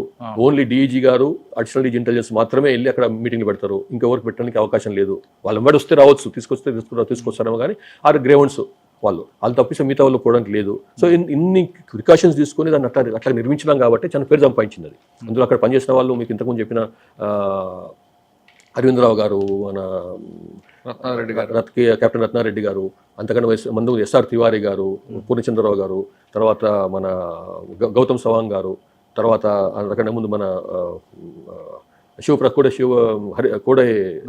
దుర్గాప్రసాద్ గారు, ఇట్లా ఇంత హేమాహిమలు పనిచేసిన. అంతేకాకుండా ఎస్పీ ర్యాంక్లో కూడా, అడిషనల్ ఎస్పీ ర్యాంక్లో కూడా కొంత మంచి పేర్లు చెప్తే ఇప్పుడు బాగుండదేమో, ఎందుకంటే వాళ్ళు కొంత టార్గెట్లు అయి ఉన్నారు వాళ్ళు. సో అద్భుతమైనటువంటి ఆఫీసర్లు అనమాట. సత్యనారాయణరావు గారు చనిపోయినాడు ఆయన ఒక ఫ్యూ ఇయర్స్ బ్యాక్. అండ్ స్టార్టింగ్లో అట్లాంటి వాళ్ళు ఒక దాన్ని నిర్మించి ఒక ఫౌండేషన్ వేసినారు అనమాట అడిషనల్ ఎస్పీ ర్యాంక్లో ఉన్నప్పుడు కూడా. కానీ అక్కడ ఎస్ఐబిలో తిరుమూర్తులు ఉండేవారండి. అవును, ఉండేవాళ్ళు. ఇప్పుడు కూడా ఉన్నారు. ఇక వాళ్ళంతా పేర్లు గిర్లు తీసుకోవద్దు మనం. వాళ్ళు చాలా అద్భుతమైన వర్క్ చేసిన వాళ్ళు. అట్లే సత్యనారాయణ ముందు చెప్తాను, సత్యనారాయణరావు గారు ఎప్పుడైతే కొత్తగా పెట్టినప్పుడు 90s ఆ టైంలో ఈ ఆర్గనైజేషన్ని ఇంట్రాగేషన్ రిపోర్ట్స్ తయారు చేయడం కానీ, వాళ్ళతో మాట్లాడడం కానీ, వాళ్ళ అనాలిసిస్ చేయడం కానీ, ఎట్లా వాళ్ళ టాక్టిక్స్ ఎట్లా ఉన్నాయి, దాన్ని ఎట్లా కౌంటర్ చేయాలి మనం అన్నది కానీ, ఇట్లా చాలా బ్రహ్మాండంగా పనిచేశారు అనమాట. కాబట్టి అంత మంచి పేరు వచ్చింది అది. తర్వాత మీరు ఎస్పీగా చార్జ్ తీసుకున్నప్పుడు ఫస్ట్ మీటింగ్ అవ్వగానే వారికి చెప్తారట, మీరు నేను డబ్బులు తీసుకోను, మీరు తీసుకుంటే మాత్రం నేను మిమ్మల్ని కాపాడ్డాను. కానీ సాధారణంగా మామూలుగా అయితే ఏఎస్పీ అట్లా చెప్తారు కదా. మరి జిల్లాకి వెళ్ళినప్పుడు మామూలుగా అయితే ఎస్పీలు ఇది మరి దూరం ఉండాలి, ఇటువంటి వాటి దూరం ఉండాలి, ఇట్లాంటి ప్రాక్టీసెస్కి, ఇట్లాంటి లౌల్యాలకు గురి కావద్దు మీరు అని చెప్పి. ఐజీలో సుదీర్ఘకాలం పనిచేశారు. కానీ ప్రభుత్వంకి అనుకూలంగా ప్రభుత్వం చెప్పిన పనులు తప్పనిసరి చేయాలి కాబట్టి కొన్ని పనులు చేశారు లీగల్గా. అంటే ప్రభుత్వంలో ఉన్న పెద్దకి బాగా దగ్గరుండి సార్ సడన్గా మీకు పిఎండ్ఐలో మీరు కమిషనర్ ఏది అవుతారు అనుకున్నప్పుడు అసలు ఊహించారు అసలు జరుగుతుందని మీరు ఏమైనా? ట్రాన్స్ఫర్ అట్లా అవుద్దని అనుకున్నాను కానీ ఆ రోజు అవుద్దని అప్పుడు అవుద్దని అనుకోలేదు. నో డౌట్ పర్సనల్ వింగ్కి ట్రాన్స్ఫర్ కావటం అన్నది. కానీ అది ప్రభుత్వం యొక్క ప్రిరోగేటివ్, ఎవరిని ఎక్కడ పెట్టాలి, ఎప్పుడు ట్రాన్స్ఫర్ చేయాలన్నది వాళ్ళ ఇష్టం కదా, మనం ఎట్లా దాన్ని చేస్తాం. తర్వాత మీరు ఇప్పుడు డీజీకి వచ్చారు. డీజీ వచ్చిన తర్వాత మీకున్న ప్రయారిటీస్ చాలా కనిపించాడు. మీరు బేసిక్ పోలీస్ గురించి చూసుకుని వచ్చారు, మీకు ఒక ఐడియా వచ్చింది. మీరు చెప్తున్నట్టుగా ఫస్ట్ ఎంట్రీలో ఐపీఎస్లు అందరినీ పక్కన పెట్టడం, నాన్ క్యాడర్ ఎస్పీలకి జిల్లా ఇవ్వడం, ఇదంతా మీరే కాదు చాలామంది కూడా అది వ్యతిరేకించారు. అవన్నీ కూడా కాదు అని ఇప్పుడున్న ముఖ్యమంత్రి గారు చెప్పినప్పుడు ఆయన రెస్పాండ్ ఎలాగుంది? మీకున్న ఆలోచనలన్నీ కూడా గవర్నమెంట్ చెప్పినప్పుడు ఆయన ఎలా రెస్పాండ్ అయ్యారు? ఇప్పుడు ఉన్న ముఖ్యమంత్రి గారు ప్రోగ్రెసివ్ మెంటాలిటీ ఉన్నాయి. ఆయన గౌరవ ముఖ్యమంత్రి రేవంత్ రెడ్డి గారు, ఆయన ఫస్ట్ మీటింగ్లలోనే నేను ఇంటెలిజెన్స్ చీఫ్ అయినా కాబట్టి నేచురల్గా నాతోనే షేర్ చేసుకుంటారు ఎక్కువ విషయాలు. చెప్పినప్పుడు వారు కూడా మనం ఇంతకుముందు ఏదో మంచి ప్రాక్టీస్ ఉన్నాయో ఆ మంచి ప్రాక్టీస్ మనం ముందు తీసుకుపోవాల్సిందే. కానీ లాస్ట్ ఒక ఫ్యూ ఇయర్స్లో కొన్ని ప్రాక్టీసెస్ దెబ్బతినిపోయినాయి. ముఖ్యంగా ఇట్లా పోస్టింగ్ల విషయంలో ఫస్ట్ ఆఫ్ ఆల్ సీనియర్ లెవెల్లో ఉన్న వాళ్ళని కూడా పోస్టింగ్లు ఇవ్వకపోవటం. 4 years 45 మందిని మంత్స్ టుగెదర్ 45 to 50 మంది ఆఫీసర్లని, ఐపీఎస్ ఆఫీసర్లని, సీనియర్ ర్యాంక్ ఉన్న వాళ్ళు, అడిషనల్ డీజీ ర్యాంక్ నుంచి కూడా కింద వరకు కూడా వాళ్ళకి పోస్టింగ్లు ఇవ్వకుండా పక్కన పెట్టడం వాళ్ళకు. తర్వాత అక్కడ ఆ పోస్టింగ్లలో ఏఎస్పీ, ఇంతకుముందు చెప్పినాను, ఏఎస్పీ అండర్ ట్రైనింగ్ అయిన తర్వాత అసిస్టెంట్ ఎస్పీలకు పోస్టింగ్ ఇవ్వకుండా వాళ్ళని మొత్తం టోటల్గా సైడ్ లైన్ చేయటము. వాళ్ళను దాంతో ఏమైపోయింది అంటే వాళ్ళకు శాలరీ కూడా వచ్చే పరిస్థితి ఉండదు. ఇప్పుడు ఏదైనా పోస్ట్లో పెడితేనే శాలరీ వస్తుంది, నువ్వు ఆఫీసర్ కావచ్చు కాక, కానీ పోస్ట్కి అగ్రెసివ్గానే నువ్వు కూర్చోవాలి, ఆ పోస్ట్లో కూర్చుంటేనే ఆ శాలరీ వస్తుంది. కాబట్టి ఏమైపోయిందంటే మహేందర్ రెడ్డి గారు పాపం, ఆయన ఇంతకుముందు కూడా చెప్పినా నేను, వాళ్ళందరికీ పోస్టింగ్లు ఇవ్వడం గవర్నమెంట్లో ఇష్టం లేదు కాబట్టి వాళ్ళకు ఏదో ఒక అటాచ్మెంట్ ఇచ్చేసి, ఏదో సీనియర్ ఎస్పీ దగ్గర, కమిషనర్ పోలీస్ దగ్గర అటాచ్మెంట్ ఇచ్చేసి కనీసం వాళ్ళ శాలరీ అన్న వస్తుంది వాళ్ళకన్న ఉద్దేశంతో. అది కూడా శాలరీ, అట్లా కూడా శాలరీ రాదు. అటాచ్మెంట్ జీవో ఉంటేనే అటాచ్మెంట్ వస్తుంది, శాలరీ వస్తుంది. జీవో లేదు, అది ఓన్లీ అటాచ్మెంట్. ఆ ఇష్యూ తప్పు అని తెలిసినప్పుడు సీనియర్ ఆఫీసర్గా మీరు కానీ మహేందర్ రెడ్డి గారు గవర్నమెంట్ చెప్పచ్చు. నేను ఆ టైంలో అప్పుడు లేను. నేను అప్పటి నుంచి మెయిన్ ఫోకస్ ఏరియా నుంచి బయటకు వచ్చిన కాబట్టి నేను చెప్పినాక ఇన్న వాళ్ళు ఉండాలి కదా. అట్లా వాళ్ళు చెప్పలేదని కాదు, వాళ్ళ ప్రయత్నం వాళ్ళు చేశారు కానీ వినాలి కదా. వాళ్ళు 1-2 సార్లు చెప్తారు అంటే అర్థమైపోద్ది మనకు. ఆయన లేకపోతే అప్పుడు ఆయన వారు ఇచ్చినటువంటి రెస్పాన్స్తోనే మనకు అర్థమైపోద్ది, వీళ్ళకి ఇష్టం లేనట్టుంది అని చెప్పి. అట్లా దాంతో ఏంటంటే వాళ్ళని అక్కడ పెట్టడం వాళ్ళకు. కానీ ఇంతకుముందు చెప్పినట్టు వాళ్ళకు ఫీల్డ్లో పనిచేసి, ఫీల్డ్లో ఇన్వెస్టిగేషను అజామాయిషీ చేసినప్పుడే, సూపర్విజన్ చేసినప్పుడే వాళ్ళకి తెలుస్తుంది ఎంత అటాచ్మెంటే. ఎవడు సీరియస్ తీసుకోడు, సార్ అటాచ్మెంట్ ఉన్నట్లే వానికి పోస్టింగ్ కాదు కదా అన్నట్టు. సో అట్లా దానికి అట్లా ఉండవు ఎట్టి పరిస్థితుల్లో కూడా. వానికి ఏ రోజు నాడైతే వానికి డ్యూ అవుతాడో పోస్టింగ్కి, ఆ రోజు నాకు అతను పోస్టింగ్ ఇవ్వాల్సిందే. ప్రమోషన్ కూడా అంతే, ప్రమోషన్ ఇవ్వాల్సి వస్తే ప్రమోషన్ ఇవ్వవలసిందే టైం వస్తే, అంతేగాని వాళ్ళని ఏదో హోల్డ్ చేసేసి అట్లా ఆ విధంగా వాళ్ళని ఏదో వాళ్ళ మీద కక్ష తెచ్చుకున్నట్టుగా ఉండకూడదు మనము. అట్లా ఆ పరిస్థితి కాదు. ఒక ఇంతకుముందు ఈ ఆల్ ఇండియా సర్వీసెస్ని క్రియేట్ చేసిన వాళ్ళు చాలా తెలుగుతో క్రియేట్ చేశారు, ఇప్పుడు ఏదో ఉట్టిగా అల్లటప్పగా క్రియేట్ చేయలే. కాబట్టి ఆ పర్పస్ సర్వ్ కాకుండా సైటెడ్ చూసుకోవాలి మనం, అంతేగాని వాళ్ళకి ఏదో వీళ్ళు చెప్తున్నారు మనకు యంగ్స్టర్స్ చెప్తున్నారు అని చెప్పి పక్కన పెట్టడం కరెక్ట్ కాదు. వాళ్ళతో పని చేయించుకునే ప్రయత్నం చేసుకోవాలి. కానీ ఇది ఒకటి.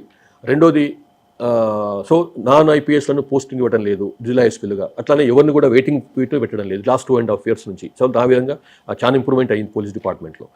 తర్వాత ఇంకోటి ఏంది, ఫస్ట్ డే నుంచి సీఎం గారు చెప్తున్నది ఏంటంటే డ్రగ్స్ పైన, ఈ నార్కోటిక్స్ పైన, డ్రగ్స్ పైన, ఈ మాదక ద్రవ్యాల మీద పెద్ద ఎత్తున మనం ఒక అభియాన్ తీసుకోవాలి, ఒక ఉద్యమం తీసుకోవాలి దీన్ని అన్నది. ఒక బ్యూరో పెట్టుకున్నారు, ఒక ఉద్యమంలాగా చేయాలన్నది. తర్వాత రెండోది సైబర్ సెక్యూరిటీ బ్యూరో. సో ఈ టీజీ న్యాబ్ అనేది నార్కోటిక్స్ బ్యూరో అని దానికి ఈగలని నామకరణం చేసినాం. Elite action group for drug law enforcement అని చెప్పి, రైట్. సో దానికి ఒక రిటైర్డ్ ఆఫీసర్ మన శాండిలే గారు, ఇంతకుముందు ఆయన సిపి సైబరాబాద్ చేసినాడు, సిపి హైదరాబాద్ చేసినాడు, చాలా అపారమైన అనుభవం ఉన్న ఆయన, ఎక్స్ట్రీమ్లీ ఫెయిర్ ఆఫీసర్, బాగా దక్షత కలిగిన ఆఫీసర్. ఆయన దానికి డైరెక్టర్గా పెట్టినాం. లాస్ట్ 2 years చూస్తున్నారు, బ్రహ్మాండమైన వర్క్ జరిగింది. ఇన్ఫాక్ట్ ఎక్కడి నుంచో పంజాబ్ దగ్గర నుంచి చూసుకుంటే కేరళ వరకు కూడా వాళ్ళు విస్తరించిపోయినారు వీళ్ళ ఆపరేషన్స్. కాదు సార్, ఇక్కడ వేరే స్టేట్కి వెళ్ళాల్సిన కూడా బ్రేక్ చేస్తున్నారు. దట్స్ వాట్ నేను అదే చెప్తున్నాను. ఇట్లాంటి ఆర్గనైజేషన్ దేశంలో ఎక్కడ లేదు. ఇక్కడ మన దగ్గర ఉన్నటువంటి ఇట్లాంటి ఆర్గనైజేషన్ బ్రేక్ చేయకపోతే బాంబేలో లేదండి. ఎగ్జాక్ట్లీ. సో వాళ్ళు ఈ బాంబే వాళ్ళని పట్టుకొచ్చారు, గుజరాత్ వాళ్ళని పట్టుకొచ్చారు, రాజస్థాన్ వాళ్ళను, ఢిల్లీ, ఇక్కడ కూడా ఆపరేషన్ చేసుకొస్తున్నారు అనమాట. సో ఆ విధంగా ఇప్పుడు ఇట్లా అయిపోయిందంటే ఈ డ్రగ్ ఆపరేషన్ డ్రగ్ నార్కోటిక్స్లో ఇది చేస్తున్న వాళ్ళు, ఈ స్మగ్లర్స్, తెలంగాణ తప్ప ఎక్కడైనా చేసుకోవచ్చు మనం కాడికి వచ్చేసింది. తెలంగాణలో ఎట్టి పరిస్థితుల్లో కూడా మనం ఎంటర్ కావద్దు, తెలంగాణలో ఎంటర్ అయితే బాగుండదు మనకు అన్న పరిస్థితి వచ్చేసింది. సో ఆ విధంగా లాస్ట్ 2.5 years ఒక నిజంగా ఈగల్ యొక్క ఫోర్సు అంటే గట్టిగా ప్రభుత్వం గట్టిగా ఉంటే, ఆఫీసర్లు గట్టిగా పనిచేస్తే ఎట్లా చేయొచ్చు దానికి ఒక మంచి నిదర్శనం అనమాట. అది ఫ్రీ హ్యాండ్ ఇచ్చారు, లిబర్టీ ఇచ్చారు ఆ ఆఫీసర్లకు. సో బ్రహ్మాండంగా పనిచేస్తున్నారు. అట్లాగే వీళ్ళకు 30% అడిషనల్ అలవెన్స్ కూడా ఇచ్చారు. ఈ గవర్నమెంట్ వచ్చిన తర్వాత ఇవ్వడం మొదలుపెట్టింది అనమాట. Every month 30% additional allowance. దాంతో ఇంకా జోష్గా పనిచేస్తున్నారు, ఇంకా జోష్తో పనిచేస్తున్నారు అనమాట. ఇంకా పూర్తి వాళ్ళకు డ్రెస్ కోడ్ అంతా అదంతా డెవలప్ అయింది, ఎస్టాబ్లిష్ చేశారు. సో ఇది ఎంతవరకు వచ్చిందంటే బయట రాష్ట్రాల వారు కూడా ఇప్పుడు ఈగల్తో ఇప్పుడు ఎట్లయితే ఎస్ఐబి వాళ్ళతో మాట్లాడే వాళ్ళు ఇంతకుముందు నక్సలైట్ల విషయంలో, ఇప్పుడు ఈ నార్కోటిక్స్ డ్రగ్స్ వాళ్ళ విషయంలో మనకి ఈగల్ ఫోర్స్తో మాట్లాడుతూ తెలుసుకుంటున్నారు పక్క రాష్ట్రాల వాళ్ళు, మా ఎట్లా ఉంది, ఎక్కడ ఉంది, నెట్వర్క్ ఎట్లా ఉంది, మీ దగ్గర ఇన్ఫర్మేషన్ ఉందా మీ దగ్గర అని చెప్పి వాళ్ళ స్టేట్ గురించి. నెక్స్ట్ ఇది సైబర్ సెక్యూరిటీ బ్యూరో. ఈ టీజీసీ ఎస్టాబ్లిష్ చేశారు కానీ దానికి జవసత్వాలు లేకుండా అట్లా పడేశారు అనమాట. ఈ గవర్నమెంట్ వచ్చిన తర్వాత దీనికి చాలా కీలకమైనటువంటి ఆర్గనైజేషన్ ఇది. దీనికి ఎట్టి పరిస్థితుల్లో మనం మళ్ళీ దానికి ప్రాణం పోయాలన్న ఉద్దేశంతో గట్టి ఆఫీసర్లను పెట్టి ఈ ఆర్గనైజేషన్ నడిపిస్తున్నారు. దీంట్లో నెంబర్ ఆఫ్ ఆఫీసర్స్ సంఖ్యను ఆఫీసర్ల సంఖ్యను పెంచిండ్రు. ఒక డైరెక్టర్ డీజీ ర్యాంక్ ఆఫీసర్ని దానికి ఒక ఇన్ఛార్జ్గా పెట్టిండ్రు. తర్వాత వాళ్ళకి కావాల్సినటువంటి సదుపాయాలు, వెహికల్స్ కావచ్చు, లేకపోతే ఎక్విప్మెంట్ కావచ్చు, ఇట్లాంటివి కంప్యూటర్స్ కావచ్చు, ఇట్లాంటివన్నీ మొత్తం పూర్తిగా వాళ్ళకు ఇవ్వడం జరిగింది లాస్ట్ 2.5 years. దాంతో అది కూడా ఏమైపోయింది అంటే 2025 మొత్తం భారతదేశంలో సైబర్ క్రైమ్ పెరిగితే ఇక్కడ తగ్గింది ఒకటి. రెండోది మొత్తం భారతదేశంలోనే అత్యధికంగా అంటే ఆల్మోస్ట్ 60% అనుకుంటా నేను, 60% వరకు అయినటువంటి రికవరీలలో మొత్తం భారతదేశం మొత్తంలో అది ఇక్కడే జరిగింది. అంటే తెలంగాణలోనే 60% రికవరీ అయింది మొత్తం భారతదేశం మొత్తంలో చూస్తే. అంటే అర్థం చేసుకోండి, అంటే కొన్ని అడగొచ్చు మరి ఇక్కడ అంతా ఇంత ఎక్కువ ఉందా సమస్య అని చెప్పి. ఎక్కువ ఉంది అంటే మనకు ఒక ఆర్గనైజేషన్ ఉంది కాబట్టి ఆర్గనైజేషన్ ఉంది కాబట్టి బయటపడుతున్నాయి. మిగతా చోట్ల ఇట్లాంటి ఆర్గనైజేషన్ లేదు కాబట్టి బయటపడడం లేదు. అవన్నీ జరిగిపోతున్నాయి. కాకుండా వచ్చిన ప్రతి కంప్లైంట్ ఎఫ్ఐఆర్ చేస్తున్నాం ఇక్కడ చాలా. ఇంతకుముందు హైదరాబాద్లో ఎఫ్ఐఆర్ చేసి చేయలేని పరిస్థితి ఉంటుండే. లాస్ట్ 7-8 months మన సజ్జనార్ వచ్చిన తర్వాత ప్రతి కేసు కూడా ఎఫ్ఐఆర్ చేయాల్సిందే అని పెద్ద ఎత్తున ఒక అది తీసుకున్నాడు అనమాట. So every case is being registered as FIR. అంటే అది దాన్ని ఎఫ్ఐఆర్ చేయకుండా అట్లా పక్కన పెట్టేస్తే, బర్కింగ్ అంటారు మా దగ్గర, బర్కింగ్ ఆఫ్ క్రైమ్ అంటారు, పక్కన పెట్టేస్తే అది పెద్ద నేరం కావచ్చు. అదేమో చిన్న చెంపదెబ్బని అనుకుని వదిలేస్తాం అనుకోండి, ఏదో మామూలు విషయం, దోస్తుల మధ్య కొట్లాడనో లేకపోతే తాగి కొట్లాడుకున్నారు అనుకుని వదిలేస్తే రేపు ఇంకో పెద్ద నేరం కావచ్చు, మారవచ్చు అది. అందుకోసం చెప్పి కేసులు బుక్ చేస్తున్నారు. సో ఈ లాస్ట్ 2.5 years తర్వాత ఇప్పుడు ఈ సిఎస్బి కూడా బ్యాంకులలో ఉన్నటువంటి మేనేజర్లు వాళ్ళు ఈ సైబర్ సెక్యూరిటీ నేరస్తులతో కుమ్మక్కని చెప్పడం కష్టం, కానీ ఏదో రకంగా వాళ్ళతో కలిసిపోయినట్టు 1, 2, 3 అని చేస్తున్నారు. చేసినాము. ఇది లాస్ట్ 1-2 ఇయర్స్లో ఈ 5-6 మంత్స్ నుంచి చేస్తున్నారు. దాంట్లో చాలా మంది, కొన్ని వందల మందిని పట్టుకున్నారు ఈ సైబర్ నేరస్తులు. ఆ మ్యూల్ అకౌంట్స్, సెకండరీ అకౌంట్స్ వీళ్ళని బయట పెట్టడం అన్నమాట. అంటే అమాయకులు తెలియని వాళ్ళు వాళ్ళ అకౌంట్ నెంబర్ ఇస్తారు, దాన్ని ఉపయోగించుకొని నేరస్తులు దాంట్లోకి డబ్బులు తీసుకురావడము, వీళ్ళకి ఏదో 10 రూపాయలు వీళ్ళ అకౌంట్ ఉపయోగించుకుందని చెప్పి వీళ్ళకి ఏదో కొంత 10%, 5% వీళ్ళకి ఇవ్వటము, మిగతా అంతా వీళ్ళు అంటే ఇంత ఇల్లీగల్ ట్రాన్సాక్షన్స్ అన్నమాట. 1, 2, 3, 4 కూడా వస్తున్నట్టు లెవెల్ స్టార్టింగ్ టాప్ వరకు వెళ్ళడానికి ప్రయత్నం చేస్తున్నారు. అంటే ఇప్పుడు మీ దగ్గర తెలంగాణ 2 సంవత్సరాల నుంచి ఏదైనా ఇష్యూ జరిగితేనే వేరే స్టేట్ లో ఆపరేషన్ చేస్తారు, కానీ ఇక్కడ ఇష్యూ లేకపోయినా సరే రెగ్యులర్ గా చేపట్టి మనకు క్రైమ్ తప్పుకుంటాం. అదే ప్రివెంటివ్ చేసుకోవాలి కదా మనం. ప్రివెన్షన్ అనేది చాలా కీలకం. కాకుండా గతంలో లాగా నేరస్తుడు ఎక్కడ ఉండో అక్కడికి వెళ్దాం పాలసీ తీసుకుంటున్నారు మీ వాళ్ళు. అదే కదా, ఇప్పుడు అందరు చెప్పినా ఆడెక్కడ వాడి దగ్గరికి వెళ్దాం.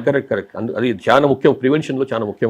అది చేస్తున్నారు. సరే, ఎస్ఐబి అనేది పెద్ద ఆర్గనైజేషన్ మీరు వచ్చిన తర్వాత, ఈ గవర్నమెంట్ వచ్చాక లేడీ ఆఫీసర్ పెట్టడం కొంచెం విమర్శలు దారితీసింది. అంటే అది ఇప్పుడు ఆవిడ చేయగలరా?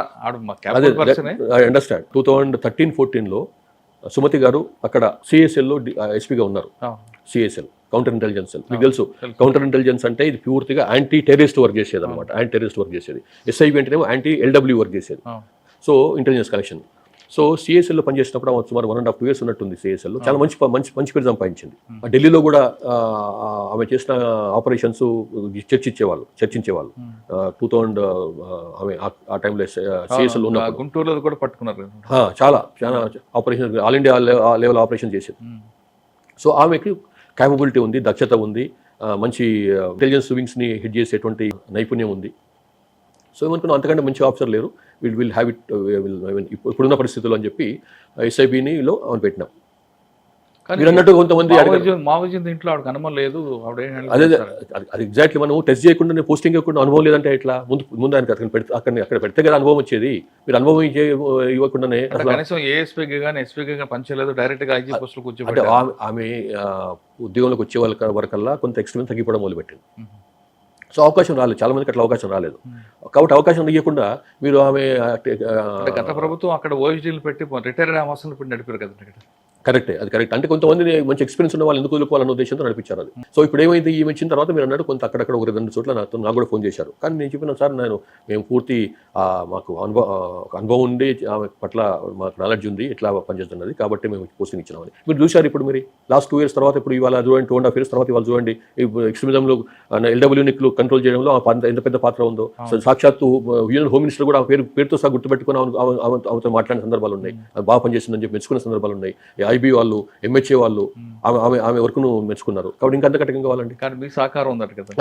అసలు ఉంటుంది, ఎక్స్పీరియన్స్ ఉంది కదా నాకు. ఎక్స్పీరియన్స్లో కొంత గైడెన్స్, అక్కడక్కడ గైడెన్స్ ఇచ్చి ఉండొచ్చు, కానీ మొత్తాన్ని ఆమె చాలా గొప్ప. కేవలం ఎస్ఐబిలోనూ కాకుండా స్టేట్లో ప్రతి దీంట్లో మెయిన్ వింగ్స్లో, అంటే నేను చెప్తున్నాను సైబర్ ఫోర్స్ కావచ్చు, ఎక్కడైనా ఐసీబీలో కానీ women safety wing, women safety okay, మిగతా విషయాల్లో ఎక్కువ ఉమెన్ ఆఫీసర్కే గవర్నమెంట్ ప్రయారిటీ ఇచ్చింది. ఉద్దేశం ఏంటి? ఇప్పుడు లాస్ట్ 2.5 yearsలో ఏసీబీ డీజీగా, విజిలెన్స్ డీజీగా, సిఐడి డీజీగా, ఎస్పీఎఫ్ డీజీగా, ప్రిజన్స్ అండ్ కరెక్షనల్ సర్వీసెస్ డీజీగా, అంటే మన జైల్స్ డిపార్ట్మెంట్, ఎస్పీఎఫ్ డీజీగా, తర్వాత టీజీపీఏ తెలంగాణ పోలీస్ అకాడమీ డీజీగా లేడీ ఆఫీసర్స్ పనిచేస్తున్నారు లాస్ట్ 2.5 years నుంచి.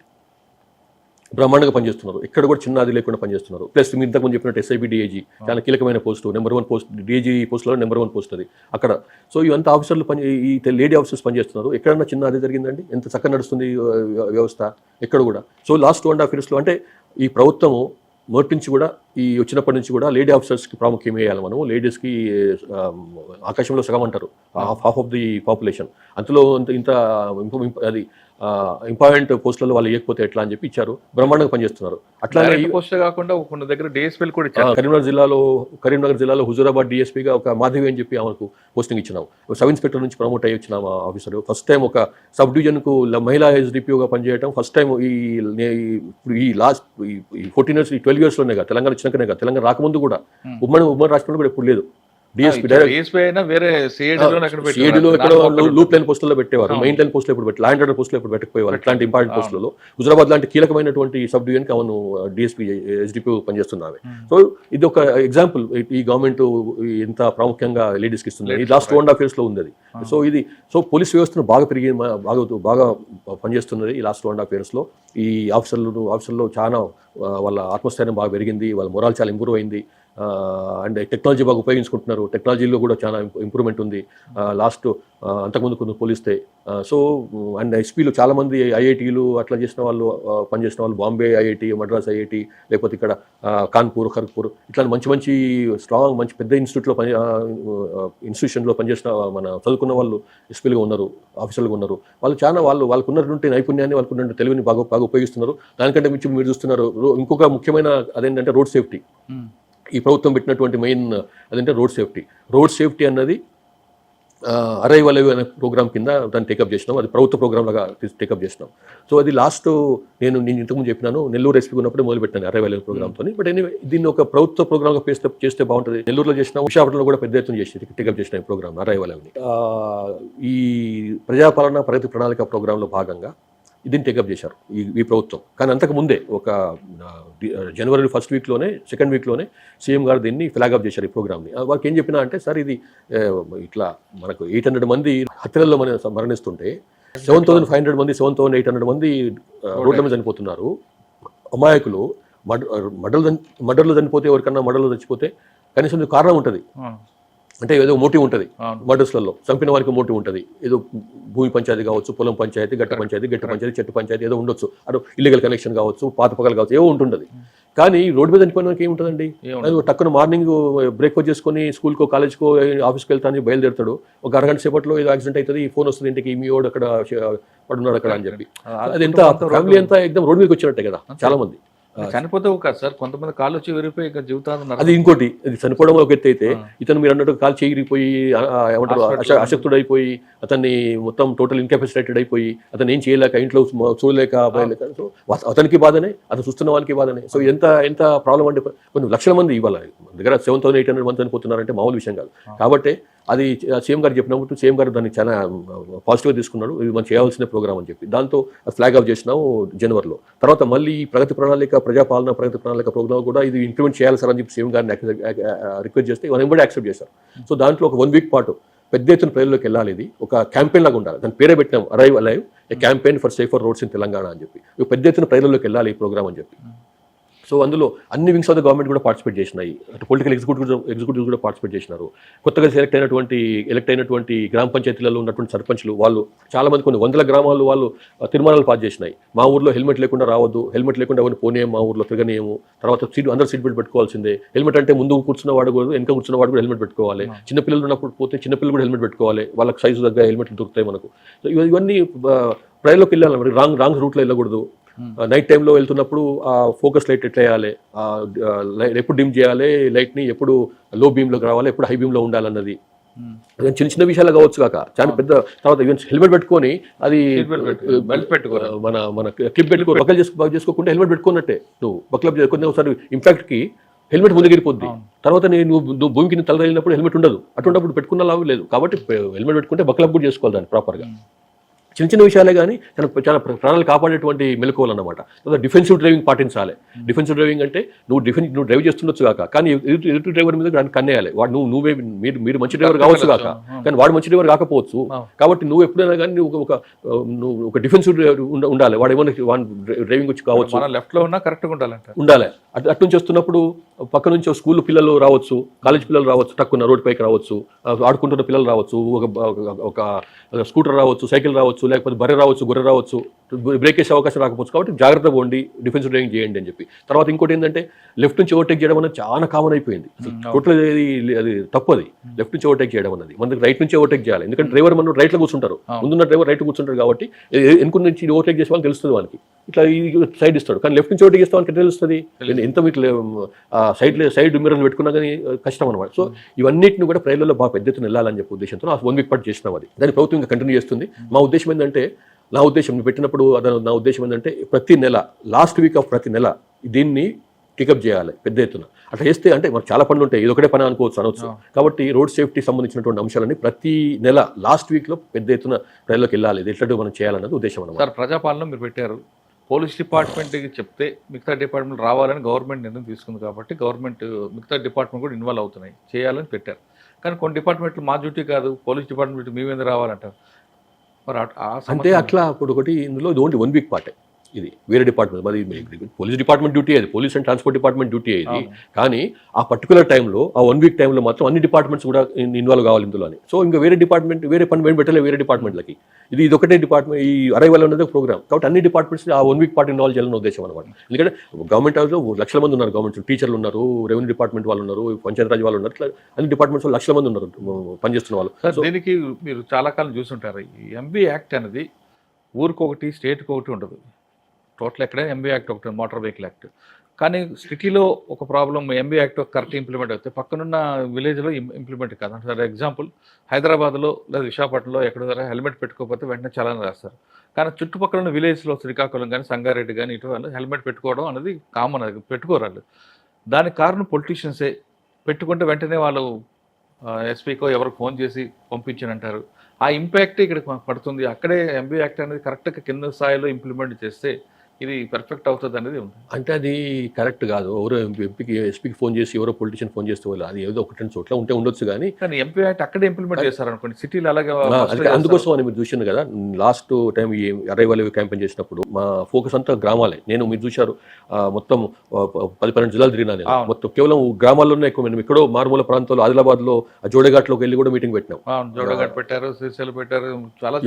ఇది ఉద్దేశం అదే మీరు చెప్పిన ఉద్దేశం. ఎందుకంటే సిటీలలో భయానికో భక్తికో వాళ్ళు కొంత పాటిస్తారు, నాలెడ్జ్ ఉంటుంది.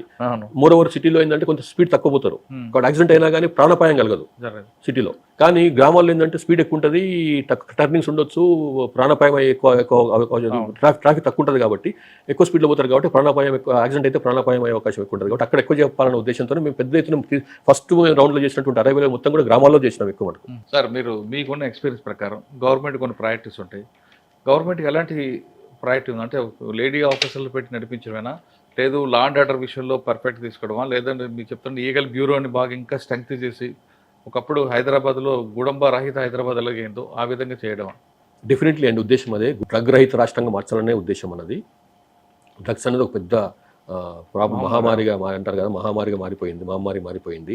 ఇది ఎంతవరకు వచ్చిందంటే ఈ మధ్య మాకు దొరుకుతున్నటువంటి వాళ్ళ నెట్వర్క్ చూస్తుంటే ఎక్కడ కూడా ఉంది, ఇంటర్నేషనల్ నెట్వర్క్ వస్తుంది. ఒక నేషనల్, ఒక మన ఎక్కడ పక్కన మహారాష్ట్రనో గుజరాతో అన్నది కాకుండా ఇంటర్నేషనల్ నెట్వర్క్ వస్తుంది అన్నమాట. టూరిజం డెవలప్ అవ్వాలంటే అది ఉండాలంటారు కొంతమంది. అది కరెక్ట్ కాదు. అది ఒక అంటే ఒక రాంగ్ కాన్సెప్ట్తోని ఒక దురభిప్రాయాలు ఉన్నాయి, అట్లా అది కరెక్ట్ కాదు.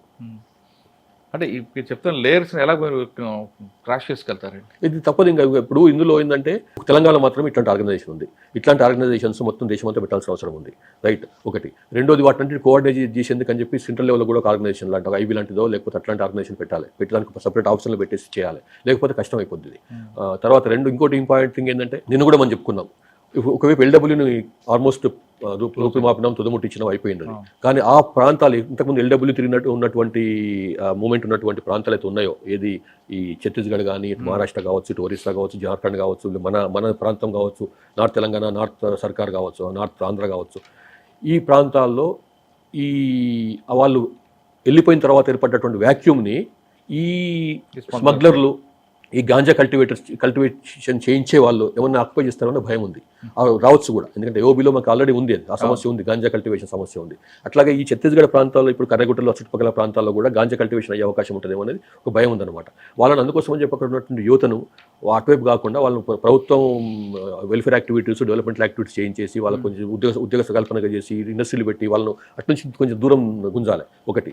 రెండోది, అది అయ్యేంత వరకు కొంత టైం పడుతుంది. డెవలప్మెంట్ అంటే ఒక రోజులో వచ్చేది కాదు. రోడ్ నెట్వర్క్ కావాలి, కమ్యూనికేషన్ నెట్వర్క్ కావాలి, చాలా ఇన్ఫ్రాస్ట్రక్చర్ డెవలప్మెంట్ కావాలి. అట్లయితే కానీ రాదు. అది రావాలి అంటే టైం పడుతుంది. కాబట్టి ఆ టైం పడి అది వచ్చే లోపల 4 ఏళ్ళు 5 ఏళ్ళు అయితే వీళ్ళు ఇట్లాంటి డ్రగ్స్ని నార్కోటిక్స్ని సప్లై చేసేవాళ్ళు లేకపోతే కల్టివేషన్ చేయించే వాళ్ళు పెట్టిపోకుండా ఉండాలంటే ఆ ఏరియాలో పెద్ద ఎత్తున మన పోలీసుల మూవ్మెంట్ అవసరమే, ప్రభుత్వం యొక్క సెక్యూరిటీ ఫోర్సెస్ మూవ్మెంట్ అవసరం. అందుకోసం అని చెప్పి ఇంతకుముందు చెప్పినాను నేను మీకు, కరుగుట్టల పైన క్యాంప్ వేయాలి, రోడ్ నెట్వర్క్ పెంచాలి, దాన్ని మూవ్మెంట్ చేసుకోవడానికి ఈజీగా, అంటే దాని ఏరియాను మంచి టూరిజం హబ్గా డెవలప్ చేసుకోవాలని చెప్పినాం. సో అది కొంచెం టైం పడుతుంది, బట్ అవుతుంది. కానీ ఏంటంటే మన మెయిన్ సమస్య ఏంటి అంటే ఆ లోపల ఆ ఏరియాలో ఈ గాంజా కల్టివేషన్, నార్కోటిక్స్ కల్టివేషన్ ఉండకుండా మాత్రం చూడాల్సిన బాధ్యత ఉందన్నమాట పోలీస్ మీద. ఎస్, అది ఎస్ఐపి. ఎస్ఐబి అంటే పోలీసులు అంటే మనం ఎస్ఐబి మన దగ్గర ఉంది కానీ మిగతా చోట్ల లేదు కదా. మరి గ్రే హౌండ్స్ అండి, గ్రౌండ్స్ కూడా ఉపయోగిస్తాం కదా, వాళ్ళు అక్కడ పోయేసి రైడ్లు చేయాలి. అటువంటి ప్లేస్లలో మొన్న ఆఫీసర్ ఏమో కొంత విత్డ్రా చేస్తాం గ్రే హౌండ్స్ ఫోర్స్ చేస్తాం. ఎట్లా ఇప్పుడు 1700 మంది గ్రౌండ్స్ ఫోర్స్ ఉందండి, 1700 ఈజ్ శాంక్షన్ స్ట్రెంత్. అందులో 1200 మంది ప్రజెంట్లో ఉన్నారు, అంటే 500 ఖాళీలు ఉన్నాయి గ్రౌండ్స్లో. ఆ 1200 మందిలో కనీసం సగం మందిని తీసేయాలని ఉద్దేశం. ఆల్రెడీ మేము ఉన్నప్పుడే ప్రపోజల్ పెట్టినాం, అది డీజీ ఉన్నప్పుడే ప్రపోజల్ పెట్టినా నేను అది. సో అందులో 600 నుంచి 700 మంది తీసేయాలని ఉద్దేశం అనమాట ఫస్ట్ ఫేజ్లో. 500-600 మంది ఉంటారు మనకు, వాళ్ళకి ఇట్లాంటి పనులు ఉపయోగించుకుంటాం. అంటే వాళ్ళకు ఏదైతే ఎల్డబ్ల్యూకి సంబంధించినటువంటి ట్రైనింగ్లో ఏమాత్రం లోపలి చేయకుండా దీనికోసం కూడా ఉపయోగించుకుంటాం అన్నమాట. సార్, ఒక స్టేట్లో డెవలప్మెంట్ అవ్వడం, ఒక స్టేట్లో క్యాపిటల్ పెట్టాలని ఎవరైనా ఇంటర్నేషనల్ కంపెనీ భావిస్తే ముందు ఆ స్టేట్లో కన్వర్షన్ రేట్ ఎంత ఉంది అని చూస్తుంటారు పోలీసింగ్, అంటే నేరస్తుడికి శిక్ష ఎంత పడుతుందని. మన స్టేట్లో కన్వర్షన్ రేట్ పెంచడానికి గవర్నమెంట్ ఏం చెప్పింది, మీకున్న అనుభవంతో ఏం అడ్వైజ్ ఇస్తున్నారు? సైంటిఫిక్ ఇన్వెస్టిగేషన్ చాలా ముఖ్యం. ఇందులో సాక్ష్యము ఆధారము రెండు కావాలి, సాక్ష్యాలు ఆధారాలు రెండు కావాలి. సాక్ష్యాలు ఆధారాలు లేకుండా ఉంటే కష్టం. కాబట్టి సైంటిఫిక్ పరమైనటువంటి ఆధారాలు కావాలి, ప్లస్ సాక్షులు కూడా కావాలి. లింక్ చేయడానికి నేరస్తులు లింక్ చేయడానికి కావాల్సినటువంటి సాక్ష్యాల ఆధారాలు కావాలి. అవి కావాలంటే ఎఫ్ఎస్ఎల్ యొక్క పాత్ర చాలా ఉంది. అగైన్ ఒకటి మర్చిపోయినా నేను, ఎఫ్ఎస్ఎల్ కూడా హెడ్ లేడీ ఆఫీసర్ చేస్తున్నారు, డీజీ ర్యాంక్ ఆఫీసర్ చేస్తున్నారు. కానీ అందరూ ఇన్ఛార్జ్ లేకపోతున్నారు కదా, లేకపోవడం వల్ల సమస్య వస్తుంది మనకు తెలంగాణలో. గవర్నమెంట్ ఆఫ్ ఇండియాకి రాసిన ఆఫీసులు ఏమని చెప్పి, కొత్తగా ఐపీఎస్ ఆఫీసులు ఏమని చెప్పి గవర్నమెంట్లో అక్కడ పెండింగ్లో ఉంది. కొంతమంది ఇచ్చినారు కానీ ఇంకా సరిపోరు వాళ్ళు. So FSL forensic science laboratory యొక్క ప్రాముఖ్యం పెంచాల్సిన అవసరం ఉంది. 2-3 నెలల కింద 3 నెలల కింద అనుకుంటే 60 మందిని ఏమో అపాయింట్ చేసుకున్నాం ఎఫ్ఎస్ఎల్. వాళ్ళు త్వరలోనే మనకు అందుబాటులో రాబోతున్నారు, అంటే యాక్చువల్గా ఉద్యోగంలో. ప్లస్ కొత్తగా వచ్చినటువంటి భారతీయ న్యాయ సంహిత ఐపీసీ ప్లేస్లో వచ్చింది, బిఎన్ఎస్ వచ్చింది కదా, అందులో కూడా ఏంటి అంటే ప్రతి జిల్లాలో ఫోరెన్సిక్ అసిస్టెంట్ ఉండాలి. అంటే కన్విక్షన్ రేట్ పెంచాలంటే ఫోరెన్సిక్ అసిస్టెంట్ ఉండాలని ఉంది. కాబట్టి ఫోరెన్సిక్ అసిస్టెంట్ ఉండాలంటే ప్రతి జిల్లాలో కూడా కొంత చిన్న స్మాల్ యూనిట్ అన్న ఉంటుంది, ఫోరెన్సిక్ యూనిట్ ఉండాలి. మనకు ఆల్రెడీ ఫింగర్ ప్రింట్ యూనిట్ ఉంటుంది, ఇంకా ఇట్లాంటి యూనిట్లు ఉన్నాయి, కానీ ఎఫ్ఎస్ఎల్ యూనిట్ ప్రతి జిల్లాలో లేదు. ఓన్లీ వరంగల్, కరీంనగర్, మహబూబ్ నగర్, ఇట్లాంటి ఇంపార్టెంట్ నిజామాబాద్, ఇట్లాంటి ఇంపార్టెంట్ సిటీలలో ఉన్నాయి, కానీ అన్ని సిటీలలో లేవు, అన్ని జిల్లాలో లేదు. కాబట్టి ఇది ఎస్టాబ్లిష్ చేయాల్సిన అవసరం ఉంది. సో ప్లస్ ఆఫీసర్ల యొక్క ట్రైనింగ్ బాగా పెంచాలి. ఆఫీసర్లకి ఏంటంటే మనకి ఇంతకుముందు 2 విషయాలు ఉండేటివి ముఖ్యమైన, ఒక 10-12 ఏళ్ల కింద వరకు కూడా. ఏంది అంటే ప్రతి ఆఫీసర్ కూడా ఒక ప్రమోషన్ వచ్చే కంటే ముందు 2 ఏళ్ల పాటు ఒక డెప్యుటేషన్ ఆర్గనైజేషన్లో పనిచేయాలి. అంటే సిఐడి కావచ్చు, ఏసీబీ కావచ్చు, విజిలెన్స్ కావచ్చు, ఇంటెలిజెన్స్ కావచ్చు, ఇట్లా other than law and order wings ఉంటాయి కదా, అటువంటి వింగ్స్లో పనిచేయాలి. పని చేస్తేనే 2 years పని చేస్తేనే ఆయనకు నెక్స్ట్ ప్రమోషన్ వస్తుంది. కానీ ఏం చేశారంటే లాస్ట్ 10-12 ఏళ్ల నుంచి దాన్ని వదిలేశారు అనమాట. ఈ వదిలేసి ఎంతవరకు వచ్చింది అంటే అసలు ఈ వింగ్స్లో పని చేస్తానికి కూడా లేడు. ఏ వింగ్ చూసుకో, ఏసీబీ తీసుకోండి, సిఐడి తీసుకోండి, విజిలెన్స్ తీసుకోండి, ఏది తీసుకున్నా కానీ 30% వేకెన్సీలు 40% వేకెన్సీ కాడికి వచ్చేసింది. ఎందుకంటే రావడం లేదు ఇక్కడ పనిచేయడానికి. ఎందుకంటే మనం ఆ ఇంతకుముందు ఉన్నటువంటి లింకు, ప్రమోషన్కి లింక్ పెట్టినాం కదా, అది పోయిందనమాట. విజిలెన్స్లో మన డెప్యుటేషన్లో చేస్తేనే మీకు నెక్స్ట్ ప్రమోషన్ వస్తుంది అనేది. ఇప్పుడు మళ్ళీ ఏం చేసినామంటే లాస్ట్ 7-8 months కింద గవర్నమెంట్కి రాసినాం, ఇది మళ్ళీ మొదలు పెట్టామని చెప్పి. ఇది ఎట్లయితే ఇది 2 years deputation first, next promotion వచ్చే కంటే ముందు మీరు చెప్తాను కరెక్టే సార్. డెప్యుటేషన్ లేకుండా డైరెక్ట్ నేను ప్రమోషన్ వచ్చింది, నేను పలానా పోస్ట్ వస్తాను చెప్పుకొని సాగి వచ్చాను. ఎస్, యాక్చువల్గా ఫస్ట్ ప్రమోషన్ రాగానే కూడా అతనికి డెప్యుటేషన్ ఇవ్వాలి. అవును. సో అది అన్ఫార్చునేట్లీ ఆ ప్రాక్టీస్ పోయింది. డెప్యుటేషన్ మస్టేక్ చేసిన తర్వాత ఇవాళ లింక్ తెగిపోయిందండి. ఇప్పుడు వచ్చిన వాళ్ళు ఖచ్చితంగా డెప్యుటేషన్ వెళ్ళాల్సిందే. సో అదే నేను 6-7 months కింద గవర్నమెంట్కి రాసినాము, ఇట్లా తప్పకుండా ఎట్టి పరిస్థితుల్లో కూడా డెప్యుటేషన్ కంపల్సరీ చేయాల్సిందే అని చెప్పి. సో గవర్నమెంట్ కూడా సీఎం గారు చాలా గట్టిగా ఉన్నాడు ఈ విషయం పైన. ఎట్టి పరిస్థితుల్లో కూడా మనం ఈ డెప్యుటేషన్ వింగ్స్ని వీకెండ్ చేయకూడదు అని చెప్పి ఆయన వచ్చిన ఫస్ట్ ఇంతకుముందు చెప్పినాను మీకు నేను. ఈ గవర్నమెంట్ యొక్క ప్రయారిటీలో ఇది ముఖ్య ప్రయారిటీ. ఏసీబీని స్ట్రెంథెన్ చేయాలి, విజిలెన్స్ని స్ట్రెంథెన్ చేయాలి, సిఐడిని స్ట్రెంథెన్ చేయాలి. ఇంతకుముందులాగా సిఐడి అంటే ఆ పాతకాలం ఇన్వెస్టిగేషన్ పోయింది, కొత్త నేరాలు వస్తున్నాయి. ఆ నేరాలు తగ్గట్టుగా మనల్ని కూడా మనం నైపుణ్యం పెంచుకోవాలి. ఇంకో ముఖ్యమైన పాయింట్ ఏంటంటే టీజీపీఏ, మన తెలంగాణ పోలీస్ అకాడమీ, ఇంతకుముందు Andhra Pradesh police academy, Telangana police academy officer కూడా, సబ్ ఇన్స్పెక్టర్ కానీ ఇన్స్పెక్టర్ కానీ ప్రతి ఆఫీసర్ కూడా 4 మ్యాండేటరీ కోర్సులు ఉండేటివి. టీజీపీఏలో ఒక 1 వీక్ 2 వీక్స్ కోర్సులు 4 ఉండేవి సపరేట్గా. ఈ 4 కోర్సులు ప్రతి సంవత్సరం కూడా కంపల్సరీ చేయాలన్నమాట. వాళ్ళు అంటే ఆ కోర్సులు అండర్గో కావాలి, కోర్సులోని మ్యాండేటరీ కోర్సులని పూర్తి చేయాలి. ఉండేది వీక్ 2 వీక్లు, అంటే వాళ్ళ నైపుణ్యాన్ని ఎప్పటికప్పుడు సానబెట్టేందుకని చెప్పి రిఫ్రెష్ అవుతుంది. రిఫ్రెష్ కోర్సులే, బేసికల్ రిఫ్రెష్ కోర్సులే. అది చేయించాలనే ఉద్దేశం అనమాట. సో అది మొదలుపెట్టినాం. అది ఆల్రెడీ టీజీపీలో జరుగుతుంది. ఇంకో ముఖ్యమైన విషయం ఏంటంటే ఈ రిట్రీట్ ప్రోగ్రామ్. అంతకుముందు హెచ్జే దొరగారు డీజీపీ ఉన్నప్పుడు 25 ఏళ్ళ కింద 20 ఏళ్ళ ఆల్మోస్ట్ 99, 2000 ఆ టైంలో 2-3 సార్లు రిట్రీట్ అనే ప్రోగ్రామ్ చేశారు. కానీ 2003 తర్వాత 2002 వరకు చేశారు. 2003 నుంచి మళ్ళీ దాన్ని మానేశారు చేయడం. ఇక మళ్ళీ 23 ఏళ్ల పాటు ఎవరు దాన్ని పట్టించుకోలే. నేను డీజే అయిపోయిన తర్వాత తప్పకుండా ఇది చాలా మంచి ప్రోగ్రామ్. ఇది ఒక open forum. ASP, assistant SP దగ్గర నుంచి డీజీపీ వరకు కూడా అందరూ కూడా ఒక ఓపెన్ ఫోరం. ఇది ఓపెన్గా వాళ్ళ భావాలు చెప్పుకోవచ్చు, అభిప్రాయాలు చెప్పుకోవచ్చు. తర్వాత ఈ డిపార్ట్మెంటు పోలీసింగ్ ఇంకా ఇంప్రూవ్ చేయడానికి నెక్స్ట్ ఉన్న 20 ఇయర్స్లోనూ 10 ఇయర్స్లోనూ 5 ఇయర్స్లోనూ ఇంప్రూవ్ చేయడానికి ఏం చేస్తే బాగుంటుంది, దానికి ప్రభుత్వం నుంచి ఏం సహకారం ఉంటే బాగుంటుంది అని చెప్పి దానికి స్వయంగా సీఎం గారిని ఇన్వైట్ చేసినాము. అనేది దీన్ని కూడా అట్లా ఉంటే బాగుంటుందని చెప్పి మన ఫస్ట్ డే నాడు శ్రీధర్ బాబు గారు, తర్వాత మన చనిపోయిన హెచ్జే దొరగారు, ఎవరైతే దానికి ఆద్యుడో ఆయన కూడా పిలిచినాం చీఫ్ గెస్ట్గా ఆ రోజు ఇనాగ్రేషన్కి. అదైన తర్వాత 1 వీక్లోనే 5 డేస్కి చనిపోయినాడు పాపం దొరగారు. సో దానికి ఇనాగ్రేషన్ పిలిచినాము. సో ప్లస్ నెక్స్ట్ డే అయిపోయిన తర్వాత నెక్స్ట్ డే ఈవినింగ్ మళ్ళీ సీఎం గారిని పిలిచినాం. వారు ఆల్మోస్ట్ 3.5 hours గడిపినాడు. చాలా issue lot of interest in that. ఆయన సలహా ఏంటంటే ఎవ్రీ ఇయర్ నవంబర్లో చేయండి. మేము ఫిబ్రవరిలో చేసినట్టున్నాం. ఇది ఫిబ్రవరి మార్చిలో చేసినాం. అంటే ఆ టైం కొంచెం అనుకున్నాం కానీ కొంచెం సెట్ కాలేదు. సో మీరు ప్రతి నవంబర్లో చేయండి. నవంబర్లో చేస్తే ఏంటంటే అప్పుడు మీకు ఏమైనా అవసరం ఉందో, డబ్బులుగా అవసరం కానీ లేకపోతే ఫైనాన్సింగ్ చేయాల్సిన అవసరం ఏమైనా ఉంటే సరిపోయిన ఆ డిపార్ట్మెంట్ వాళ్ళని పిలుస్తాం. ఆ సంబంధించిన ఫైనాన్స్ డిపార్ట్మెంట్ కానీ, చీఫ్ సెక్రటరీ కానీ, జిఏడి కానీ, ఇట్లాంటి వాళ్ళు పిలిచేసి అప్పటికప్పుడు మనం నిర్ణయం తీసుకోవచ్చు. ఇగో దీనికి 10 కోట్ల అవసరం ఉంది, ఇది ఇవ్వాల్సిందే, లేకపోతే నెక్స్ట్ బడ్జెట్లో పెట్టేస్తాం అనమాట. నవంబర్లో వచ్చిన నెక్స్ట్ వచ్చే బడ్జెట్లో పెట్టేస్తాం ఇది. సో అట్లా అని చెప్పి సీఎం గారు అన్నారు. సో ఈ నవంబర్లో పెట్టామని అన్నారు. బహుశా ఈ సంవత్సరం నవంబర్లో జరుగుతుంది అనుకుంటా. సార్, మీరు ఇందాక చెప్పినాడు కన్వెక్షన్ రేట్లో పోక్సో కేసులో అయితే ఇమీడియట్గా 45 days 90 daysలో శిక్ష పడుతుంది. కానీ ఆర్గనైజ్డ్ క్రైమ్ జరిగిన దీంట్లో కొన్ని డిలే అవుతుంది. అది జ్యుడిషియల్ డిలేయా లేదంటే ఇన్వెస్టిగేషన్ డిలే అని పక్కన పెడితే ఒక మెసేజ్ అయితే జనాలకు వస్తుంది. ఏమంటే కేసులు జరుగుతాయి, శిక్షలు పడతాయి, ఎప్పుడో మనకు తెలియదు కదండి. అటువంటి మెసేజ్ పోకుండా ఉండడానికి గవర్నమెంట్ ఏం ప్రాక్టీస్తుంది? అంటే గవర్నమెంట్ ప్రాక్టీస్ చేయడానికి చట్టాలు ఉన్నప్పుడు మనం ఏం చేయలేం కదా. కొన్ని ఆర్గనైజ్డ్ క్రైమ్లు ఏమైందంటే దాని నెట్వర్క్ పెద్దగా ఉంటుంది. దాని నెట్వర్క్ ఛేదించడంలో కొంత డిలే జరుగుతుంది. ఇన్వెస్టిగేషన్లో క్రమంగా చేస్తున్న క్రమంలో ఆ నెట్వర్క్ మొత్తం పట్టడంలో కొంత డిలే జరుగుతుంది. ఒకటి. రెండో ఆస్పెక్ట్ ఏంటంటే దాన్ని ప్రూవ్ చేయాలి కోర్టు ముందు. అంటే అట్లీస్ట్ మీరు అన్నట్టుగా వెంబడే దానికి రిమాండ్ కలగడం. ఇది ఫస్ట్ టైం తీసుకొచ్చి పెడితే 41 నోటీస్ ఇవ్వండి, పంపించేయండి, 35 ఇప్పుడు 35 అంటున్నారు. అంటే అదొకటే కాకుండా సార్ జ్యుడిషియరీలో కూడా లేట్ అవుతుంది కాబట్టి జ్యుడిషియరీ పెంచడానికి గవర్నమెంట్ ఇంకా అది గవర్నమెంట్ నుంచి లా కమిషన్లు ఎన్నోసార్లు చెప్పినాయి నెంబర్ ఆఫ్ జడ్జెస్ పెంచామని చెప్పి. గవర్నమెంట్ కొంత స్లో ఉన్నట్టుంది, పెంచుతారు. అంటే గవర్నమెంట్ ఆఫ్ ఇండియా చేయాలి ఆ పని. ఇది మన గవర్నమెంట్ ఒకటే కాదు. మన దగ్గర ఉన్న జ్యుడిషియరీకి ఇన్ఫ్రాస్ట్రక్చర్ పెరిగితే కొంత స్పీడప్ అవుద్దేమో కదా. ఇన్ఫ్రాస్ట్రక్చర్ ప్రాబ్లం ఏం లేదు మన దగ్గర. ఇంత మన దగ్గర బాగానే ఉంది. ఇన్ఫాక్ట్ మనం కొత్త హైకోర్టు కట్టుకుంటున్నాం, పెద్ద బ్రహ్మాండమైన హైకోర్టు కట్టుకుంటున్నాము. అంటే జిల్లా కోర్టులు చాలా వచ్చినాయి, కొత్త కోర్టులు వచ్చినాయి, కొత్త జిల్లాలో జిల్లా కోర్టులు వచ్చినాయి. తర్వాత బాగానే ఉంది, ఇక్కడ సమస్య ఏం లేదు మనకు. కొంతమంది మీ పోస్టులో ఉండి గతంలో వాళ్ళు అన్ని మిగతా విషయాలు జోక్యం చేసుకుంటారని, ఈ ఆఫీసర్కి ట్రాన్స్ఫర్ చేయాలి, ఏ ఆఫీసర్ తీయాలనే విషయంలో కూడా ఉంటారని. వేరే స్టేట్లో ఇట్లాంటి పోస్ట్ ఒక వెస్ట్ బెంగాల్ మాత్రమే స్టేట్ సెక్యూరిటీ అడ్వైజర్ పోస్ట్ ఉండేది. ఒక ఆఫీసర్ పనిచేస్తాడు, ఆ తర్వాత ఆయన పోస్టులోని ఆయన ఎవరికి ట్రాన్స్ఫర్ చేయాలి, ఎవరికి ట్రాన్స్ఫర్ చేయకూడదు అట్లా ఉండదు కదా. అట్లా అది కరెక్ట్ కాదు.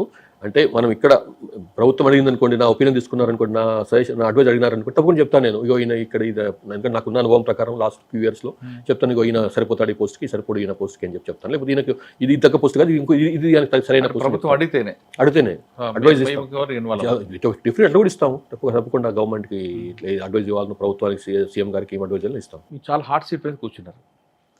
ఎక్కడ కూర్చున్నా సరే రెగ్యులర్గా మీకు ఆ వర్క్ మైండ్ నుంచి ఇప్పుడు రిలాక్స్ మైండ్లోకి వచ్చారు కదా, మీకు ఇబ్బంది లేదా?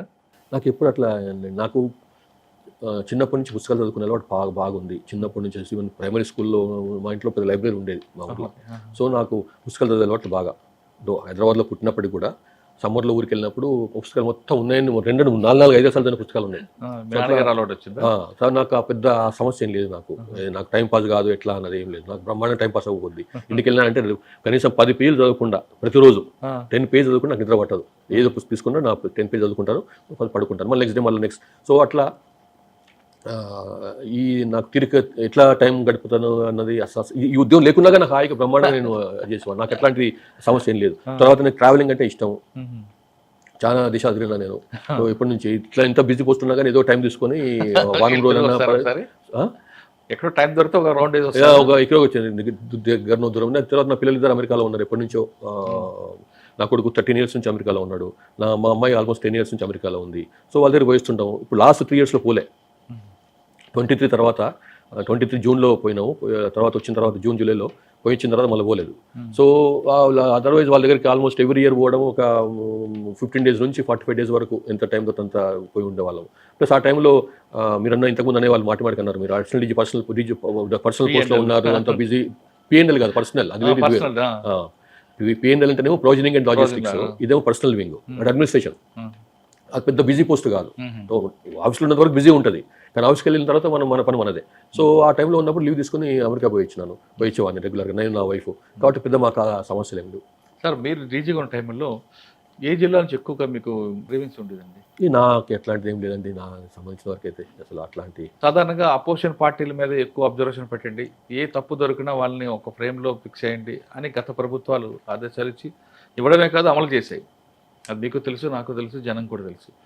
ఇప్పుడున్న ప్రభుత్వం ఆ విధంగా కక్ష సాధనకి వెళ్తుందా, లేదు యాజ్ పర్ లా ఏం జరిగితే చేయమంటుంది? అంటే ఇప్పుడు ఉన్న ప్రభుత్వం అయితే మెరిట్స్ లా ఉంటే చేయండి, లేకపోతే దాని జోలికి పోవద్దు. ఏదైనా కానీ సరే, ఎవరి మీద ఈ పార్టీ ఆ పార్టీ అని కాకుండా మీద కేసు బుక్ చేసినప్పుడు అందులో స్టఫ్ ఉందా, సబ్స్టెన్స్ ఉందా అని చూడండి. కేసు బుక్ చేసిన తర్వాత పూర్తిగా లా ప్రకారం, మెరిట్ ప్రకారం, ప్రొసీజర్ ప్రకారం పోయమని చెప్తుంది తప్పిస్తే వాడు లేని ఎంత టైట్ చేయండి లేని చేయమంటే మీరేమంటారండి? చెప్తామండి, కరెక్ట్ గా తీసుకుంటారు అనుకుంటున్నాను. సాధ్యం కాదు, కరెక్ట్ గా చెప్తాను. అంటే ఉంటే మెరిట్స్ ఉంటే అంతే కదా, కక్షాదింపు లేదు. లేదు. శివరెడ్డి గారు చెప్తున్నట్టుగా గత ప్రభుత్వాలు వేరు, ప్రస్తుతం ప్రభుత్వం వేరు. ఈ 2.5 సంవత్సరాల అసలైన పోలీసింగ్, బేసిక్ పోలీసింగ్ నడుస్తుంది. ఇక్కడ ప్రతిపక్షాలు, పక్షం, అధికార పక్షం ఉండదు. తప్పు చేస్తే ఎవరైనా మీదైనా చర్యలు తీసుకుంటామంటే చెప్తున్నారు. ముఖ్యంగా తెలంగాణ రాష్ట్రంలో జరిగిన సెక్యూరిటీ, తెలంగాణ ప్రజలకి నిరంతరం భద్రత కల్పించడంలో రాష్ట్ర ప్రభుత్వం ఎక్కువ ప్రయారిటీ ఇస్తుందని శివరెడ్డి గారు అంటారు. ఇది ఈ వారం శివరెడ్డి గారితో ఎక్స్క్లూజివ్ ఇంటర్వ్యూ. వచ్చే వారం మరో విషయం మళ్ళీ కలుద్దాం. నమస్తే, థ్యాంక్ యూ అండి. థ్యాంక్ యూ అండి.